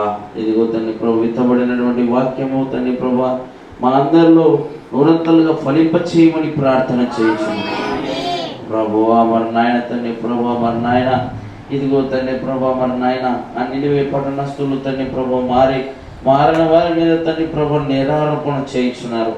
ఆ షేబా దేశపు రాణి తండ్రి ప్రభా సొలొమోను జ్ఞానమును పరిశీలించి తండ్రి ప్రభా ప్రస్తుతం ఉన్నటువంటి సమయంలో తండ్రి ప్రభా మరి నాయన ఇదిగో తండ్రి ప్రభా మరి నాయన ఈ యొక్క వర్తమానము తండ్రి ప్రభా మరి నాయన వీరి తండ్రి ప్రభువా ఇదిగో తండ్రి ప్రభా దాన్ని గైకొనలేక ఉన్నటువంటి నడుచుకోనలేక ఉన్న వారిపైన నేరారోపణ చేసిన రీతిగా ప్రభువా ఈ సమయంలో తండ్రి ప్రభువా మరి నాయన ఈ వర్తమానమును విని దాని ప్రకారంగా నడుచుకుంటకు నీ కృప అనుగ్రహించవలసిందిగా ప్రార్థన చేస్తున్నాం ప్రభువా. మరి నాయన మేము ఏ విధమైనటువంటి నేరారోపణను మేము కలిగి ఉండకుండా ప్రభువా ఇదిగో నీ వర్తమానమును గైకొని దాని ప్రకారంగా జీవించు వారికి ఉండటకు సహాయం చేయండి ప్రభువా. నీ కృప నీ కనికరము తండ్రి ప్రభువా మా ఎడల మీరు అత్యధికంగా ఉంచిన విధానం బట్టే ప్రభువా నాయన ఈ సమయమును మాకు అనుగ్రహించ ఉన్నారని నేను స్తుతిస్తూ ఉంటున్నాము తండ్రి. ఆయన సమయంలో తండ్రి ప్రభువా మరి నాయన నిజమే తండ్రి ప్రభు మాకు తెలియకలే తండ్రి ప్రభువా మీ యొక్క స్థానమును తండ్రి ప్రభు అనేకమైనటువంటి రీతులుగా అనేక విధాలుగా తండ్రి ప్రభు మరి నాయన మేము ఇస్తా ఉంటున్నాము. క్షమించు, మన్నించు, ప్రతి పరిస్థితిని కూడా మీరు మార్చమని ప్రార్థిస్తా ఉంటున్నాను ప్రభు. మరి నాయన ఇదిగో తండ్రి ప్రభు నీ వర్తమానమును కలిగి దాని ప్రకారంగా క్రియల్లోనూ ఆచరణలోనూ తండ్రి ప్రభువ ఇదిగో తండ్రి నడుచుకున్నటకు నీ కృపా భాగ్యమును మీ యొక్క ఆత్మ నడిపింపును మాకు అనుగ్రహింపజేయమని, విన్న వాక్యమును తండ్రి ప్రభు నూరంతలు ఫలభరితం చేయమని ప్రభు అయిన యేసుక్రీస్తు నామములో ప్రార్థన చేయించున్నాను. యేసు రక్తమే జయం, యేసు రక్తమే జయం, యేసు రక్తమే సంపూర్ణ విజయం. దేవుడికి స్తోత్రములు కలుగునుగాక. ఆమేన్. Praise the Lord. God bless you. దేవుడు మిమ్మల్ని అందరినీ దీవించునుగాక.